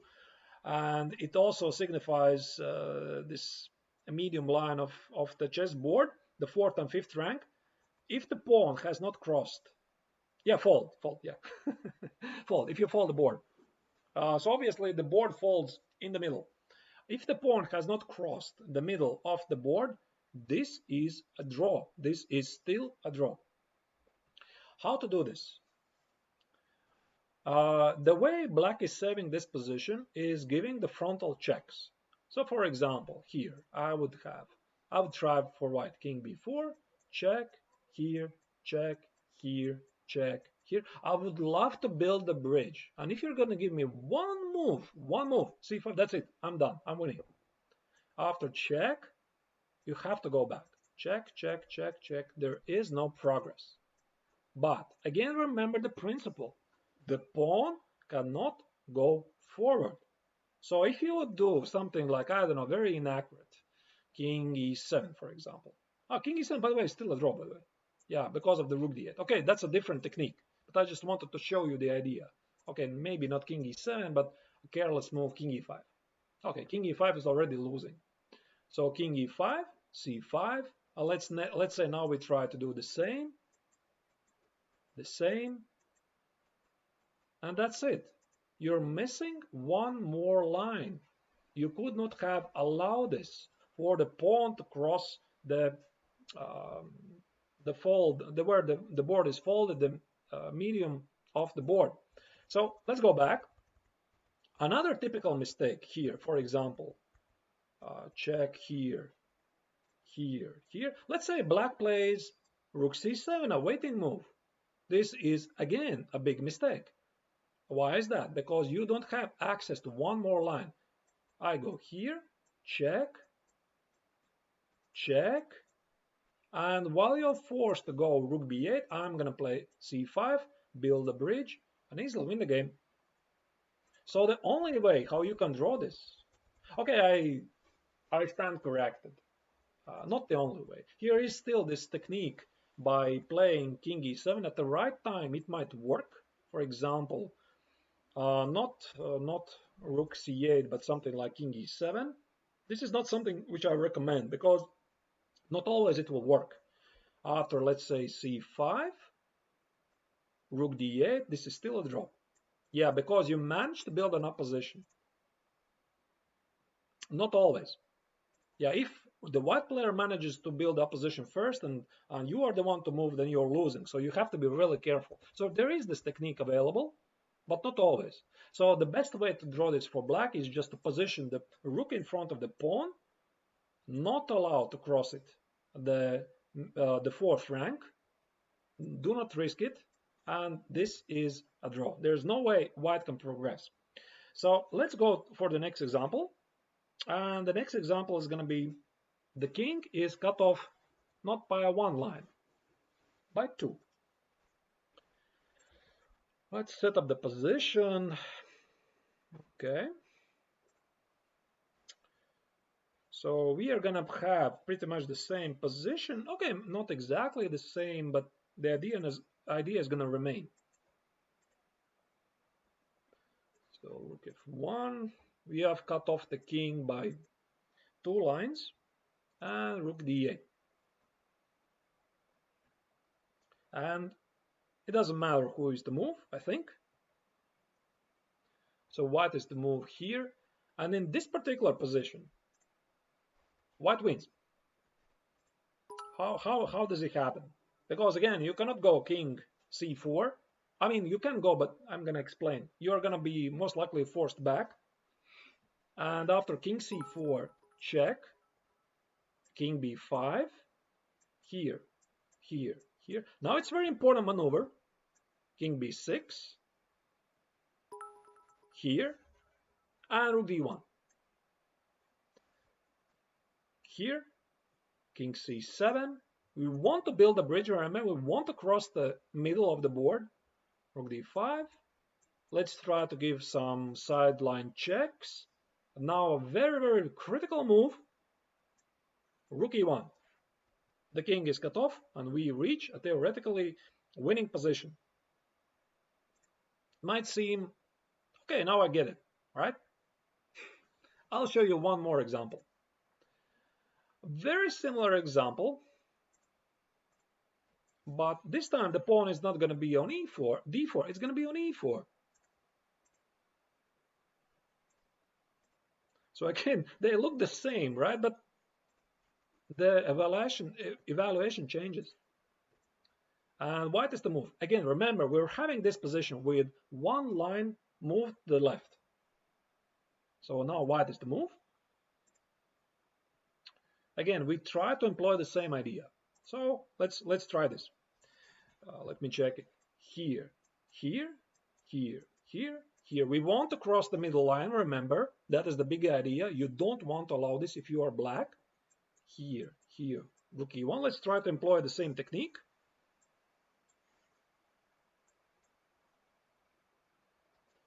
And here we have a lot of checks. Rook a8. Let's say okay, maybe rook f1. Yeah, also this is a draw. It's rather tricky. I could give a lot of checks or maybe attack like this. Check, check, check. There's just no progress. It's very difficult. I mean, like I told you, for me it's also not always obvious. So you move one line to the left and right, and the same position to the one line right and left, and it changes the evaluation completely. But what's funny about this position, here is a different solution. So here specifically in this position, white has to give up a tempo for some reason. It's crazy, right? So the idea is to give up a tempo. What was it? Rook g2, here, rook g7, king h5, here. And now, unbelievable, because of king h4, you have access to e5. Wow. I mean, if you don't know this idea, I mean, how can you think about it? So e5, king e5, sorry, rook e5 and king f4, double attack. It's crazy. Yeah, but I mean, if you have seen some of this idea, read it about it, it's much, much easier to bring it in a real game. So here, instead of the king h5, again, remember, we, as a black player, we cannot afford for the pawn go forward. We cannot afford to play rook e7 because the king is gonna come closer. You won't have access to those checks. So the only move is king h6. And now, here's the idea. Here, what was it? King c5, here, here. There you go. Checkmate idea. Yeah, king h6, I just show you. Yeah, totally not obvious, right? And to be honest, I did not remember this idea myself. I just looked at before the session. I just looked in the book and I was, wow. Yeah, I did not remember these specific details. So let's go back to this position. I'll tell you one more principle. Maybe not always it will work, but in general. So that you have some better understanding, let's set up the position. And okay, let's put the pawn here. King is gonna be here, here. This is still a draw. Yeah, this is still a draw. And let's say white is to move.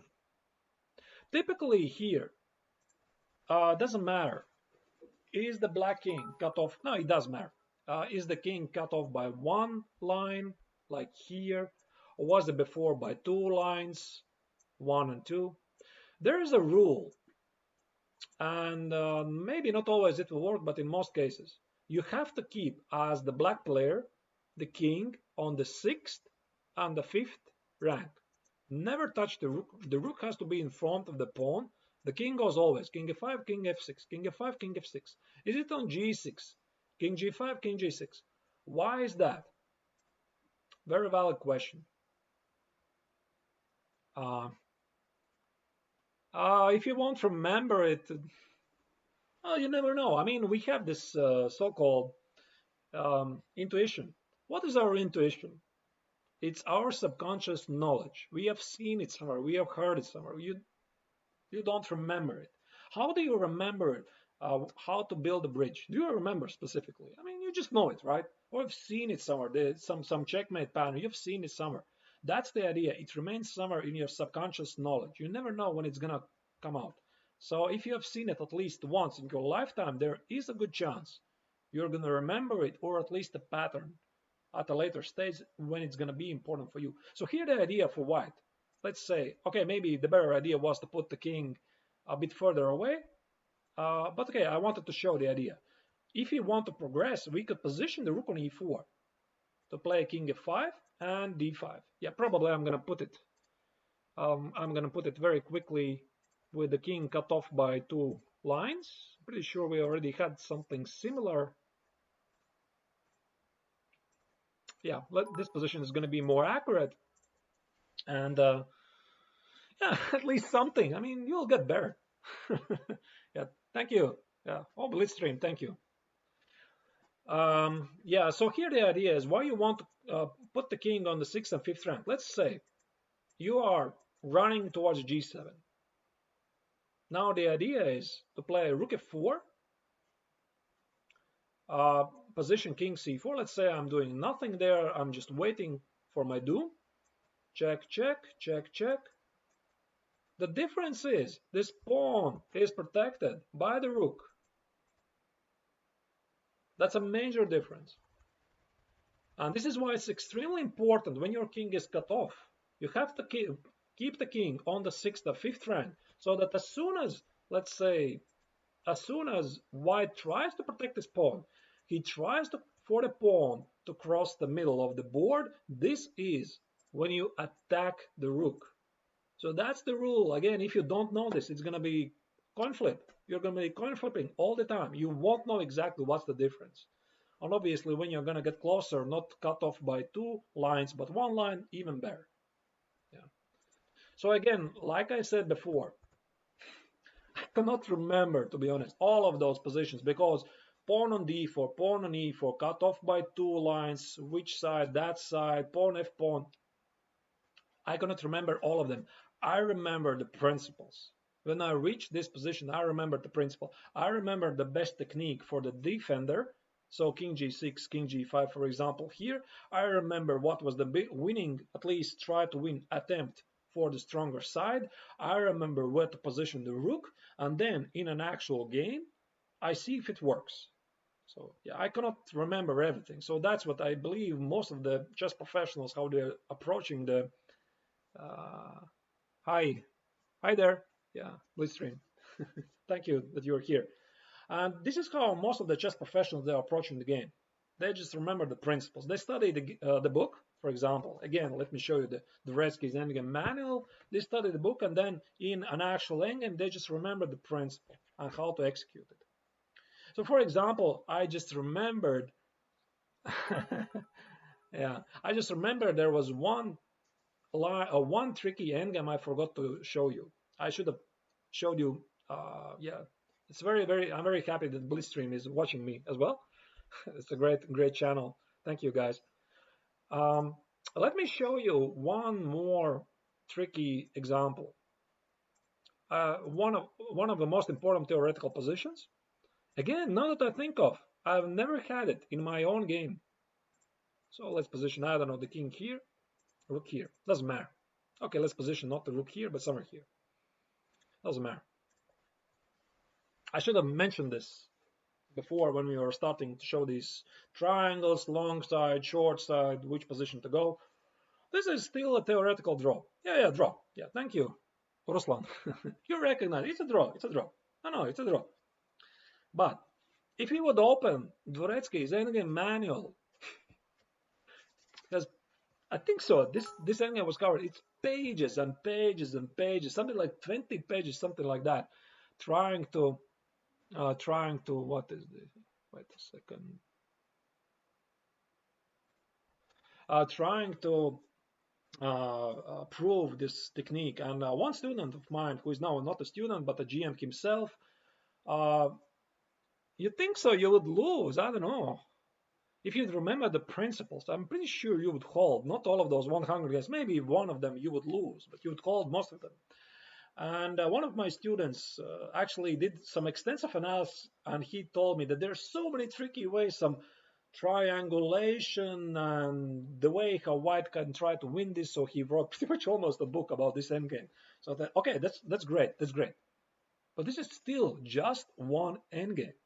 So all I remember is the principle. Again, the principle. I studied the book. I remember there are two core principles. If I would play this as black, okay, three principles. I just remember the third one. First principle, always position when we are the defending side, always to position the rook in the bottom corner. Always. Why is that? Because it gives you access to these back checks and side checks. Yeah. Okay, let me remove this. So that's the best position for the rook. Where to position the king? You position always the king. I believe Dvoretsky also says this in the book. I just have to find the correct citation. In front of the most advanced pawn. Easy. So for example, I move forward. I don't know. Let's say something like this. Position the rook in the corner. I march forward and something like, I don't know, some checks. Doesn't matter. Check, check, check, check. A lot of checks. And it comes down, let's say, to something like, let's say this. Yeah, okay, maybe I should have played first here. Let's say we have this position. And you have a choice. King h6, king f6, king h6, king f6. You don't know where to go. I'm pretty sure that also the other continuation is possible, but for the sake of simplicity, the rule always works. Put the king in front of the most advanced pawn. So for example, I would put the king on h6. I don't have to think, I just know it. I just remember the principle. There's no way white can try to progress. Maybe I already misplayed it, I don't remember. No, I'm pretty sure this is still a draw. Here, check, here. A white tries to advance forward, and in the end, in order to progress, for example, check, I don't know, something like here, we are gonna do something like this, and he is forced to drop the h-pawn. This is why you position the king in front of the most advanced pawn, and most likely your opponent is gonna give up the h-pawn because he is gonna rely on his f-pawn to be able to queen. And now we take on h6, and you think, wait a second, didn't I see this position in the beginning of the session, right? And now you remember it. Wait, what was the rule here? Give these side checks, rook a8, rook a3, a lot of checks. And you remember, what was the rule? Never ever allow the white player to position the king on f8, pawn on f7. That's it. And again, you have solid foundations. You remember how to defend this position. You remember the principle. You remember how to defend the defending principle starting from this position. And you work from here. Obviously, you are paying attention during the game. And if I would have this position, I would remember, okay, principle number one, the rook in the corner. Principle number two, the king in front of the most advanced pawn. Principle number three, don't allow, I'm sorry, there was another principle.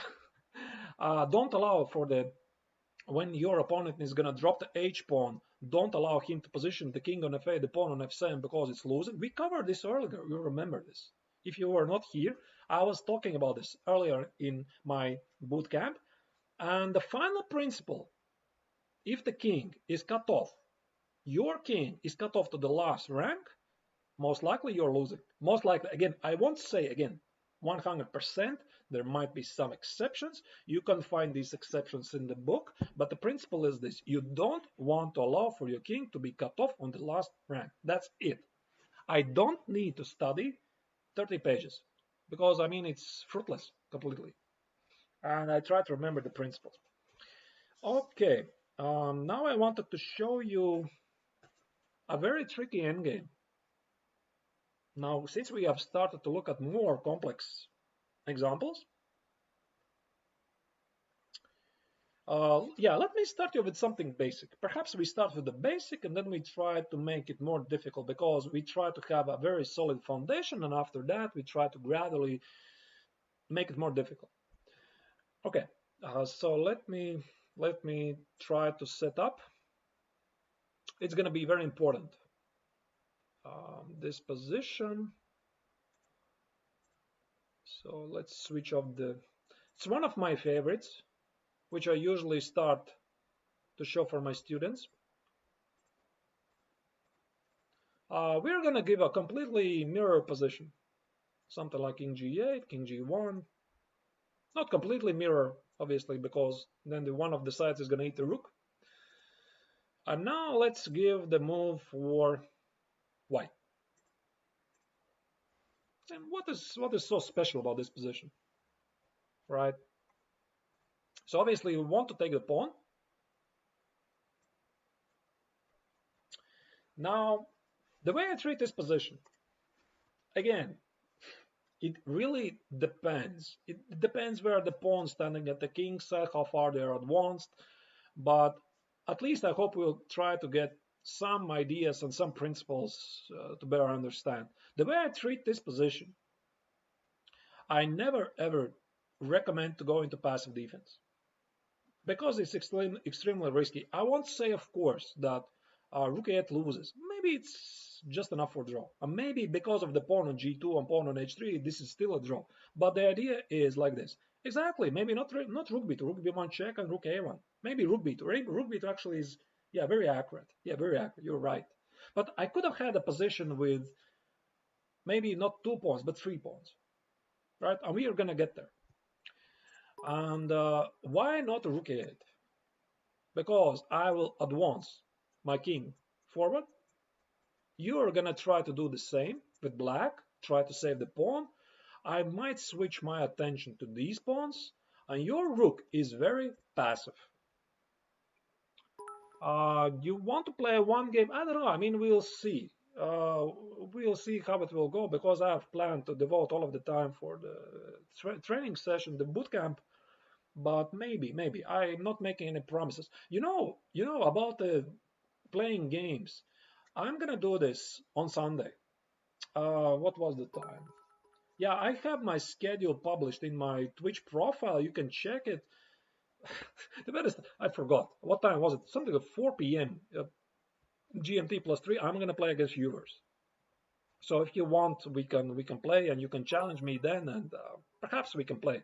Today, I'm not so sure. I don't think we'll have the time. But anyway, I mean, let's go back to this position. So the best defense here probably is to give up the pawn. Let's say Rook B2 is very accurate, very nice. Yeah, Ruslan, I think, who said this. Rook B2, Rook A5, Rook A2,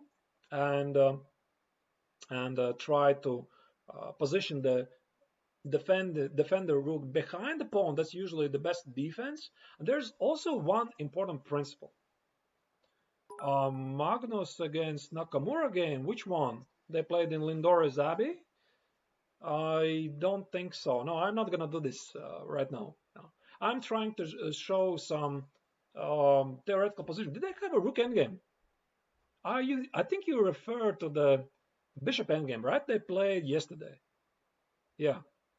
Yeah, they played yesterday. That was very nice, very nice. I would love to include this in one of my future sessions in the boot camps about Bishop Endgames. So maybe not necessarily Bishop Endgames, light pieces Endgames. It was very nice. I mean, Capablanca style.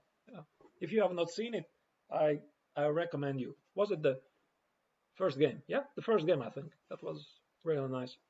I really evaluate it. So here the most important principle usually for the defending side is position the rook behind the passed pawn and of course activate the king and advance the pawns as further as possible. Why is that? So why does this principle always work? Okay, maybe here specifically there might be some exceptions, but the idea is always like this. So white is going to position here. He is going to play a5. Let's give him just a couple of moves. A6. And never play a7. About a7, I'll show you one exception. Why? When a7 actually works. Here it doesn't work because if you bring the king closer, so for example, I don't know, let me show you very quickly. You cannot take the pawn because I'll advance to the queens. So here the drawing pattern is very simple. You just wait. And as soon as the king comes forward, check. That's it. Yeah, thank you for your cheer.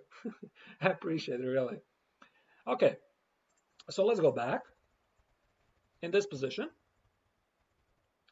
So white could try to keep the pawn on a6, not on a7. Why is that? Because I could position the king on a7, relieve the rook, and try to build some sort of an improvised bridge.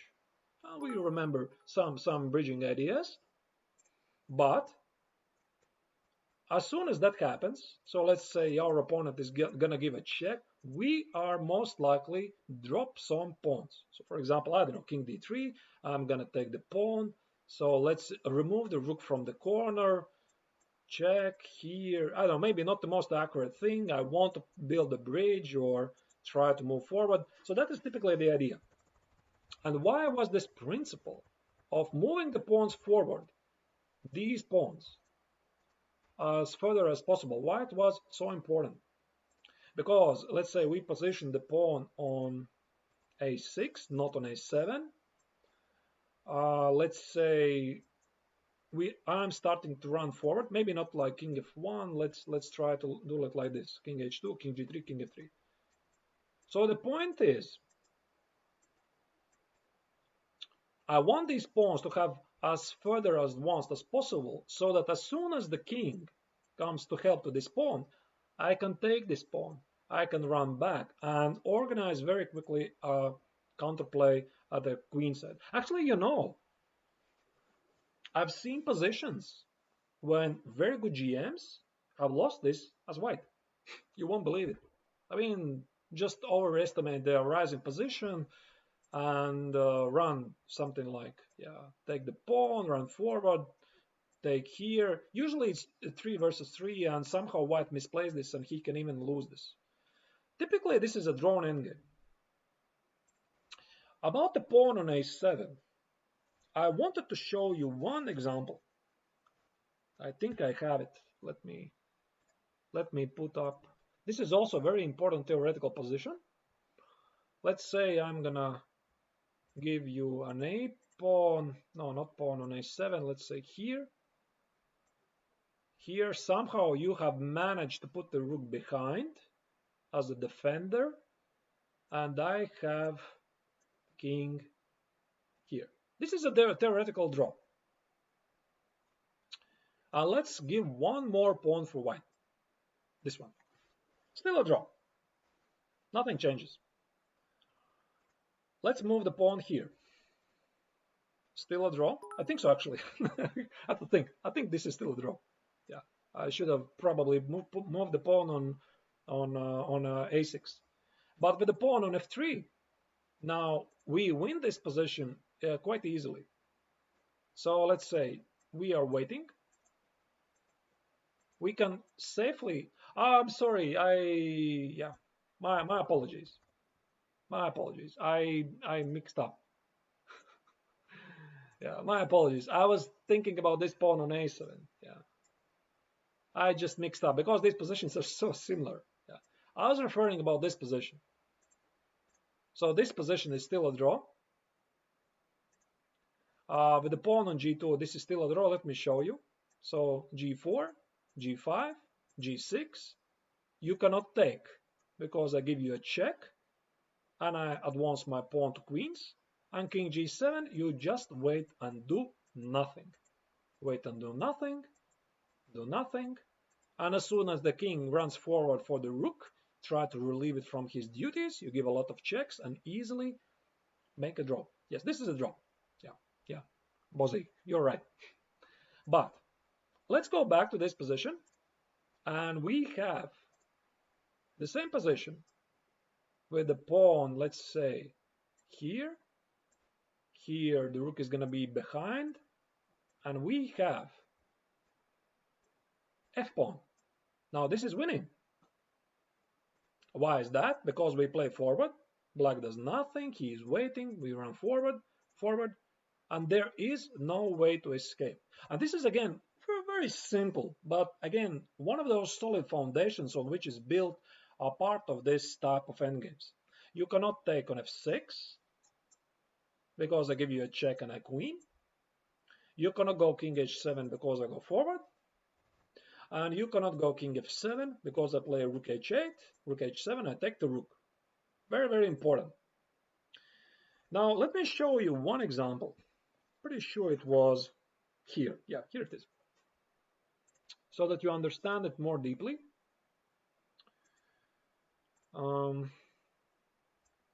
Pawns are here, here, here.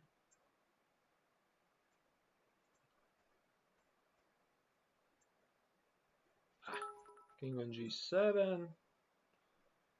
Rook on here. Oh, sorry. Pawn here and here. This is played by, oh, sorry, here. Yeah. This is played by two Soviet players a long time ago. I don't know, what was it? Some Soviet championship? I don't know. Now, when you get this position, what was X Fisher said? What was the question? Sorry, I do not understand your question. What was X? Okay, so the idea here, black played h takes on g3, and I think I told you before this example. I've seen so many examples. Okay. Don't worry about it. Yeah. I've seen so many examples of people making crucial mistakes by executing the automatic moves. In this game, do you know what happened? I mean, white seemingly played h takes. This is nice, right? I'm just now gonna win the game. I'm gonna play f4, f5, f6, easily winning. Let's assume black is doing nothing. Takes, you cannot take the pawn. But this is easily winning. You just recognize the pattern. No, this is not umbrella. Not really. Not really. Don't worry. Here the point is, let's say you are playing as black. And you remember, wait a second. Yeah, exactly. I've seen this position. I read Dvoretsky's Endgame manual. I remember this idea. And now g4 is an amazing move to save the game. So here, g4 check, f takes, and you can add one more pawn. I mean, don't matter how many pawns there are. Probably all of them are. All of them are still drawn. And that's it. This is a draw. You cannot progress because you're going to push the pawn on g6. I won't take it. I will just stay here and do nothing. It's very, very tricky. And you know what was the correct solution here? After h takes on g3. King takes on g3.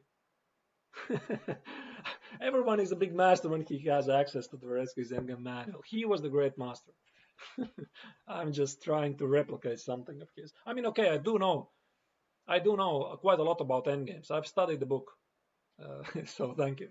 I've studied the book many times, and I've devoted my endgame studies for many hours. So here the correct idea is to play king g3. You don't, let's say, I don't know, play king h7, and now the crucial move is h4. It's a great move, fantastic move. So that's it. h4, you cannot take with the rook, because I relieve my rook, and g takes, king, I don't know, doesn't matter, king h3, and this is it. This pawn is irrelevant, completely irrelevant. Here, not to miss any checks, of course. That's it. The pawn runs forward. Very easy. Again, you recognize the pattern, you know which position is drawn, which position is winning, and when you have a position which has some resemblance to that arising position, you already know I can go there, I cannot go there, I can choose this, I cannot choose this. Right. And yeah, there's one more position I think I would like to show you. It's very, very important.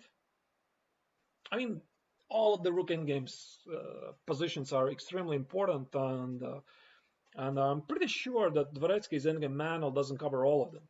Yeah, I mean, it covers the most important ones, and it gets updated all the time because somebody plays a great position, and you have to update it and include it in the book. But there is one particular position I would like to show you. It's the so-called, I don't know how you spell it, Vancura draw.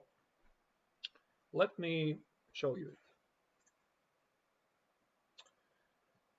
So it's very, very tricky. So let's position the pawn here, the rook here, and the king somewhere here.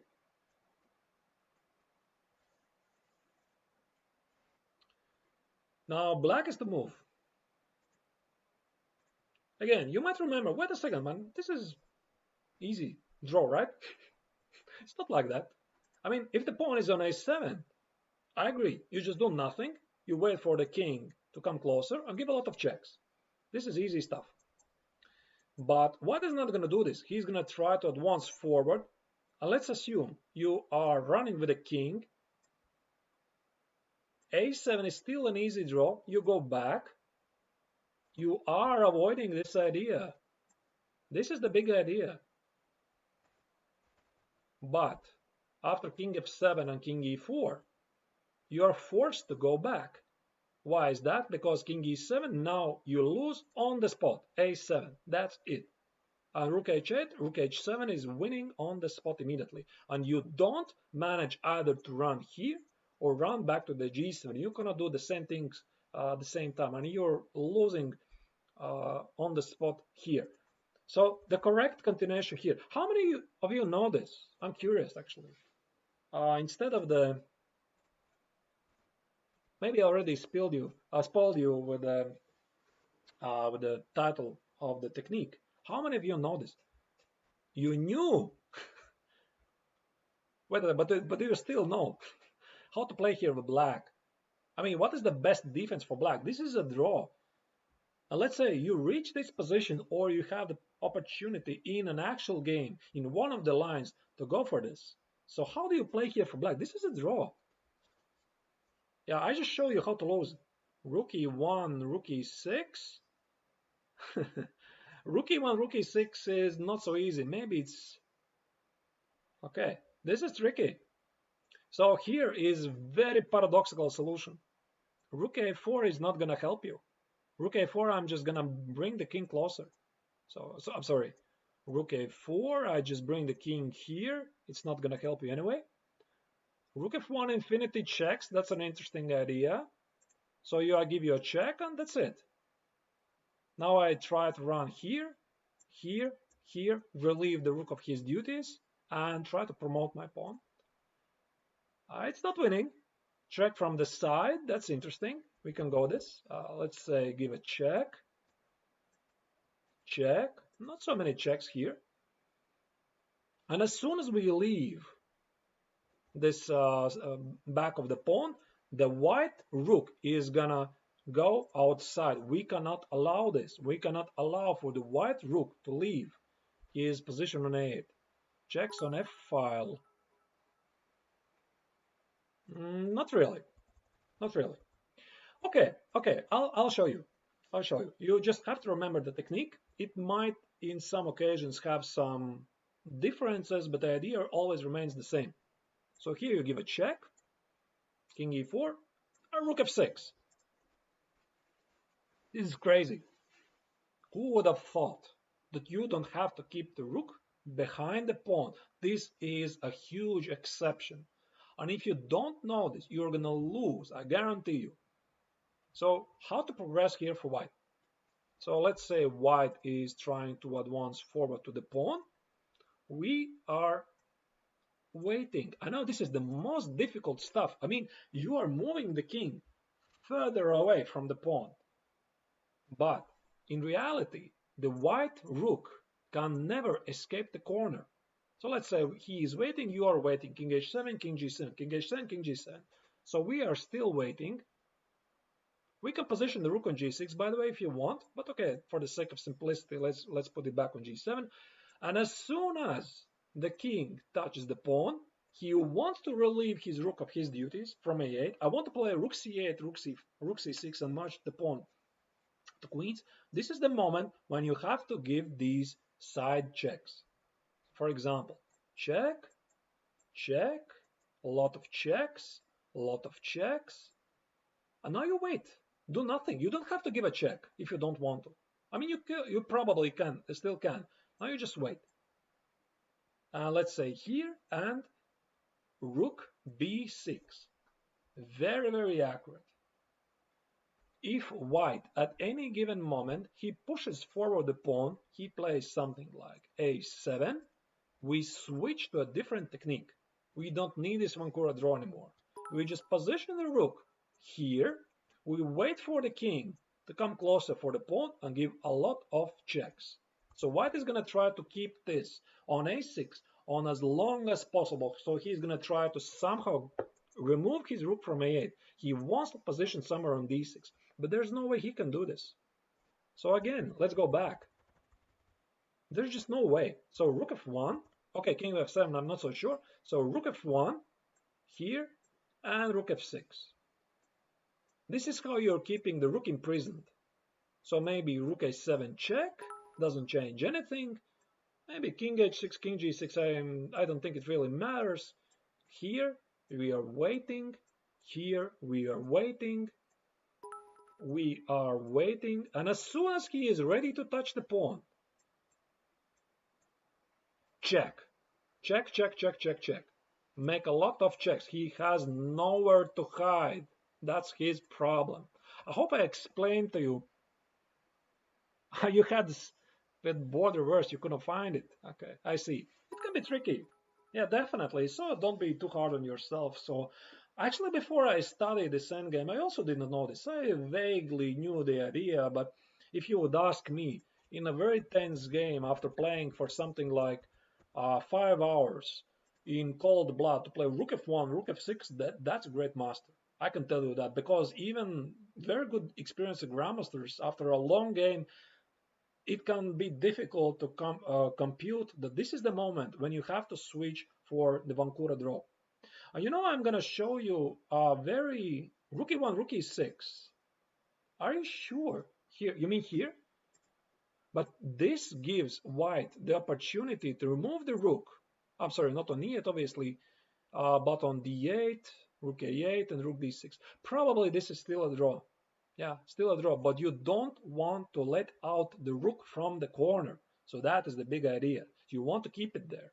And as soon as the king joins, you give these side checks, the pawn on a7, the rook on a6, and you resume to another theoretical position. So again, if you have great solid foundations of your endgame knowledge, it's easier to go from there. Of course, you are not given any guarantees that you'll always save these ones, because everyone can make a mistake at some point. But I believe after today's camp, you are gonna get better. At least you'll understand more better these positions. I wanted to show you one example.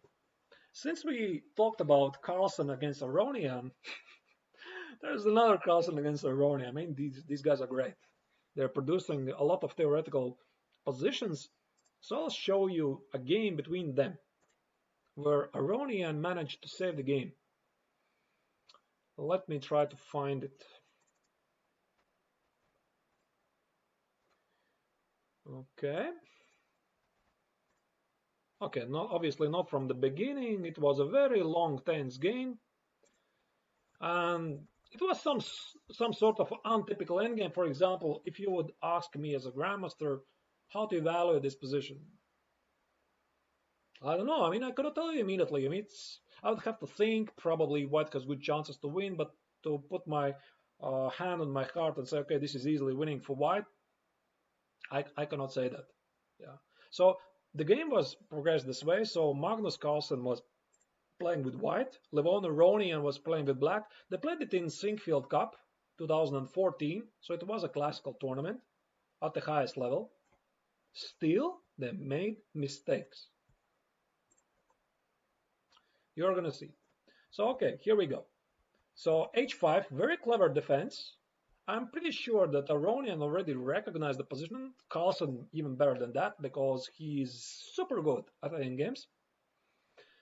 And they reached this position. So h5 is a very nice pawn sacrifice.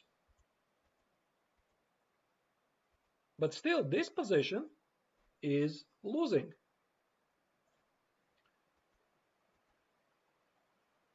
And what happened in the game? So king h7, and here white is to move, and Magnus Carlsen made a terrible mistake. He played h6. Now, guys, we just talked about Vancura defense. Do you recognize it? Do you recognize the Vancura defense? Because it's not easy. It doesn't have a big sign. Attention, attention. This is a Vancura draw. You just have to spot it during the game. H H6 is a terrible mistake, right? Is it so obvious? It's not. It's totally not. I would probably also play H6. I mean, it feels completely human. Where's the mistake? C2 actually loses. I think so. Wait, let me check. Yeah, C2 loses. C2 check. I take. And let's say you position it here. Let's say here I play king b4. I try to leave my rook. Check. Let's say here. That's very tricky actually. Here. And king a6 and relieve the rook and try to build a bridge. No, it's not so easy. It's totally not easy. I mean, but what happened in the game is that Aronian was fantastic. He spotted this resource. So he did not play c2 check. He played rook b3. What happens after rook b3? King c2, rook b5. Now do you remember this? So king takes on c3. You can add as many pawns as you would like on the a file. It doesn't matter. So he still tried to win this game. Magnus Carlsen tried to win this game. So that's the correct defense.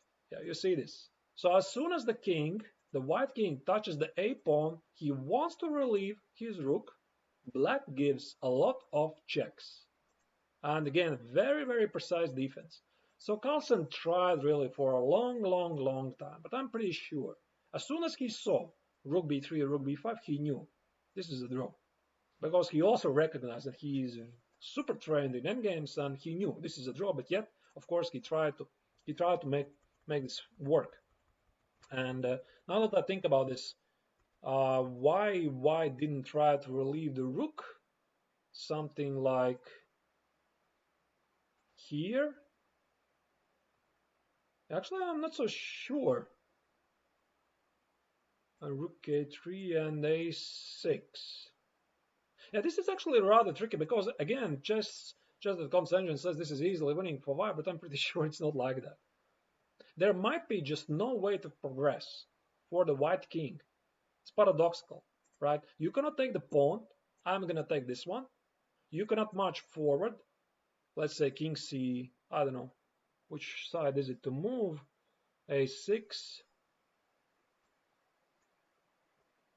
King c4, c2, king b5.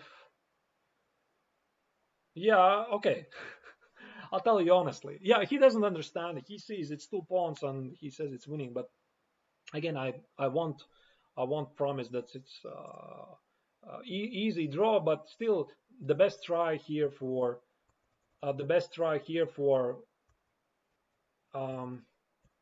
black. I'm sorry, for white after rook b3 was still try to relieve the rook, play rook c6 and a6, because king c2, rook b5, we already recognize this is a theoretical draw. We should know this. Yeah, I'm actually surprised that Carlsen did not even try this. And so anyway, I mean, is this position a draw? Is this a drawn endgame?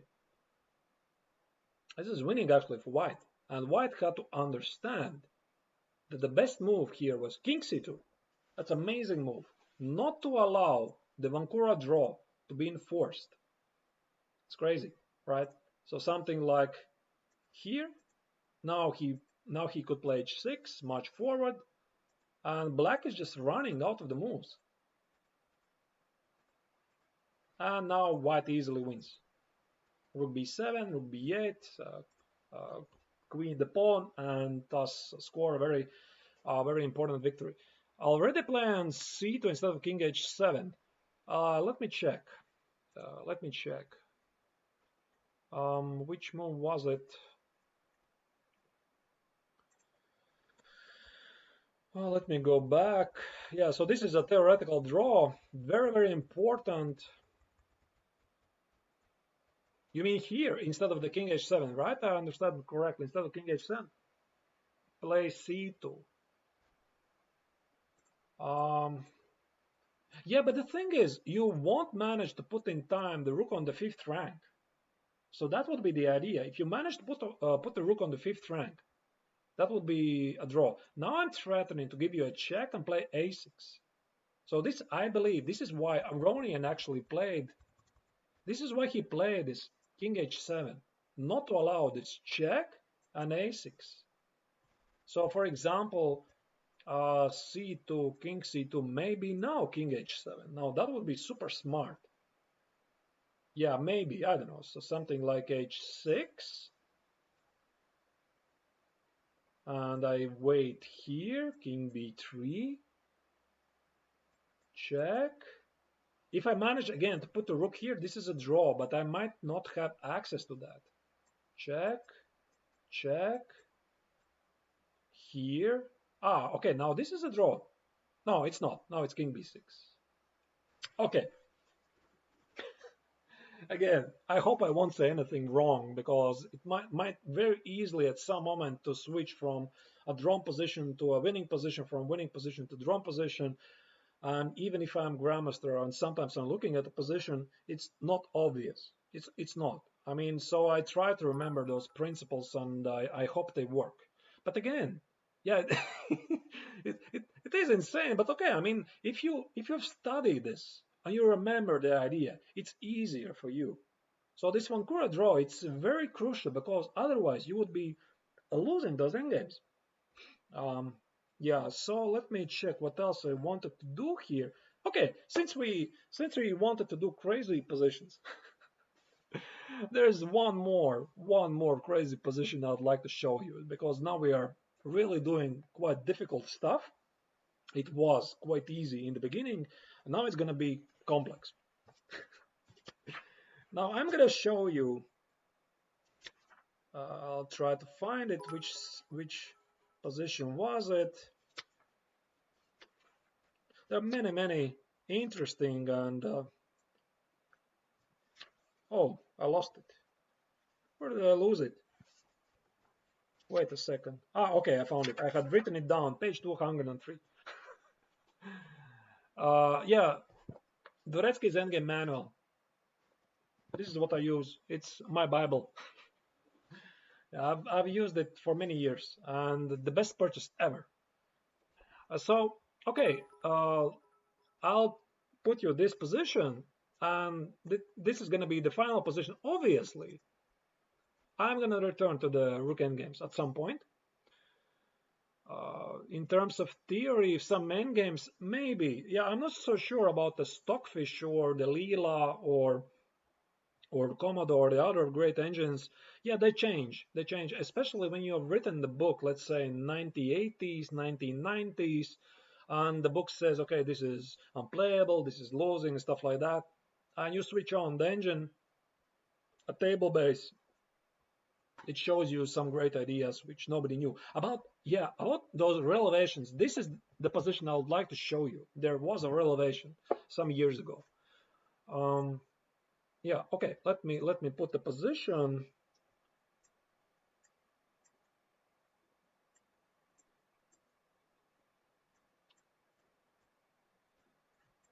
So this is quite an infamous position.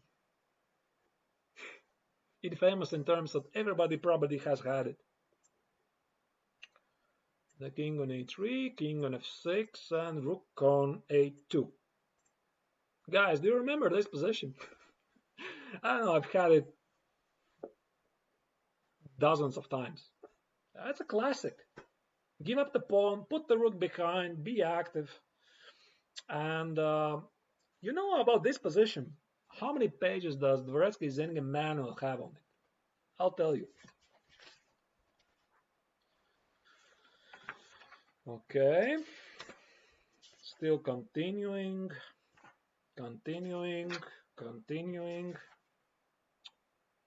It's about yeah, 13 pages of analysis. I just didn't bother to read it all because it's not gonna stick in my memory. Yeah, it's a lot of typical positions. So I try to remember the core principles. I mean, if you have a photographic memory, of course you can go ahead and study this, and it's probably a great idea. but I value my time and I try to get the most important stuff out of those endgames, which is the principles. So here, for example, I got the most important principle about this endgame. I did not know this before I read the endgame, uh, Dvoretsky's endgame manual, that this particular position, it's winning for white. If white is to move, of course, there might be some different position. If black is to move, if the king is on e6, if the pawn is on not on h4 but on h2, I mean, many different variations. But this particular position is winning. And what I learned from the book is that you have to position the rook specifically on a7, not on a8. I did not know this before. So I read the book and for me it was wow. Yeah, okay. And here the winning idea for white, which was rather, yeah, for example, here it's written that in 1989, there was a written article by Vadim Kantorovich, and he published analysis, and he said that black is easily draw with two tempi to spare. Actually, he is close to lost, almost close to lost. It's very difficult to play it out properly. And here the correct move for white is king d4. We give up the pawn.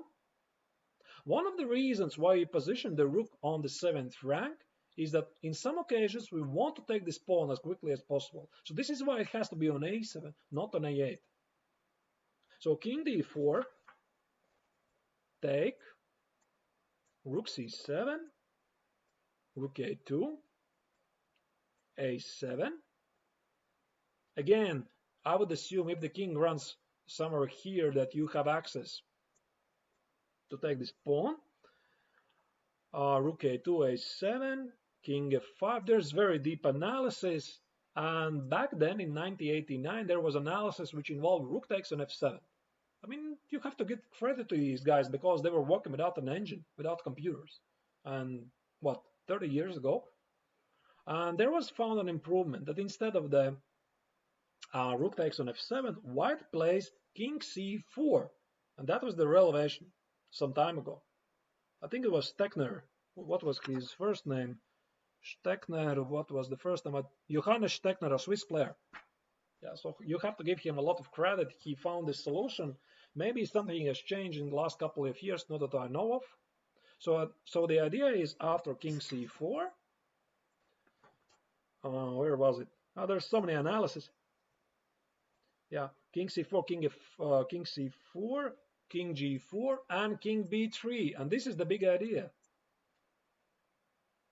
So rook a6, here, rook a4, takes, king h4, and king c3. Okay, I won't continue this, but white is winning. He runs forward very quickly to the corner. I'm sorry, I wanted to draw the arrow. It's not going to let me. Okay, something like this. Run forward to the corner, and the rook stops the three passed pawns. So this is a theoretical winning position. It's not obvious. And what I learned from studying this endgame. Oh, I should have loaded. I didn't load this. Wait a second. My mistake. Sorry, my mistake. Should have loaded it. Didn't load the position, so I wanted to show you some ideas. So king, what was it on f6? King is on e3. Again, rook on a7, here and here. Why the black rook is on a2 is that because he wants to take the pawn on f2 as quickly as possible. But as soon as the white king embarks forward to the passed pawn to relieve the rook of his duty, we want to take the rook on f2 as quickly as possible. And what I learned is that here, black's best defense is try to advance forward those pawns as quickly as possible. I'm pretty sure in Dvoretsky's endgame manual, he was advocating a quick push, g5. g5, what? No, I'm sorry, it was actually, my mistake. Yeah, it was white to move. But anyway, the idea was either to play g5, g takes, and try to take this pawn, or the second idea is to push the pawn forward. For example, king d4, g4, try to take the pawn, run it back, and while you're busy building the bridge, I am marching forward with my pawns. Very complex. Yeah, super complex. I can tell you that. I read this diagonally. Again, I just don't remember it. I mean, I don't have photographic memory. But this is what I learned. So going back to the, yeah, it's one of the toughest endgames for sure. Yeah, and I learned this in the book, and I remember now the principle. When I'm the stronger side, let's say again, let's position the starting position, but it's a classic. I mean, you have to know this because quite a lot of Rook endgames, for example, we might have.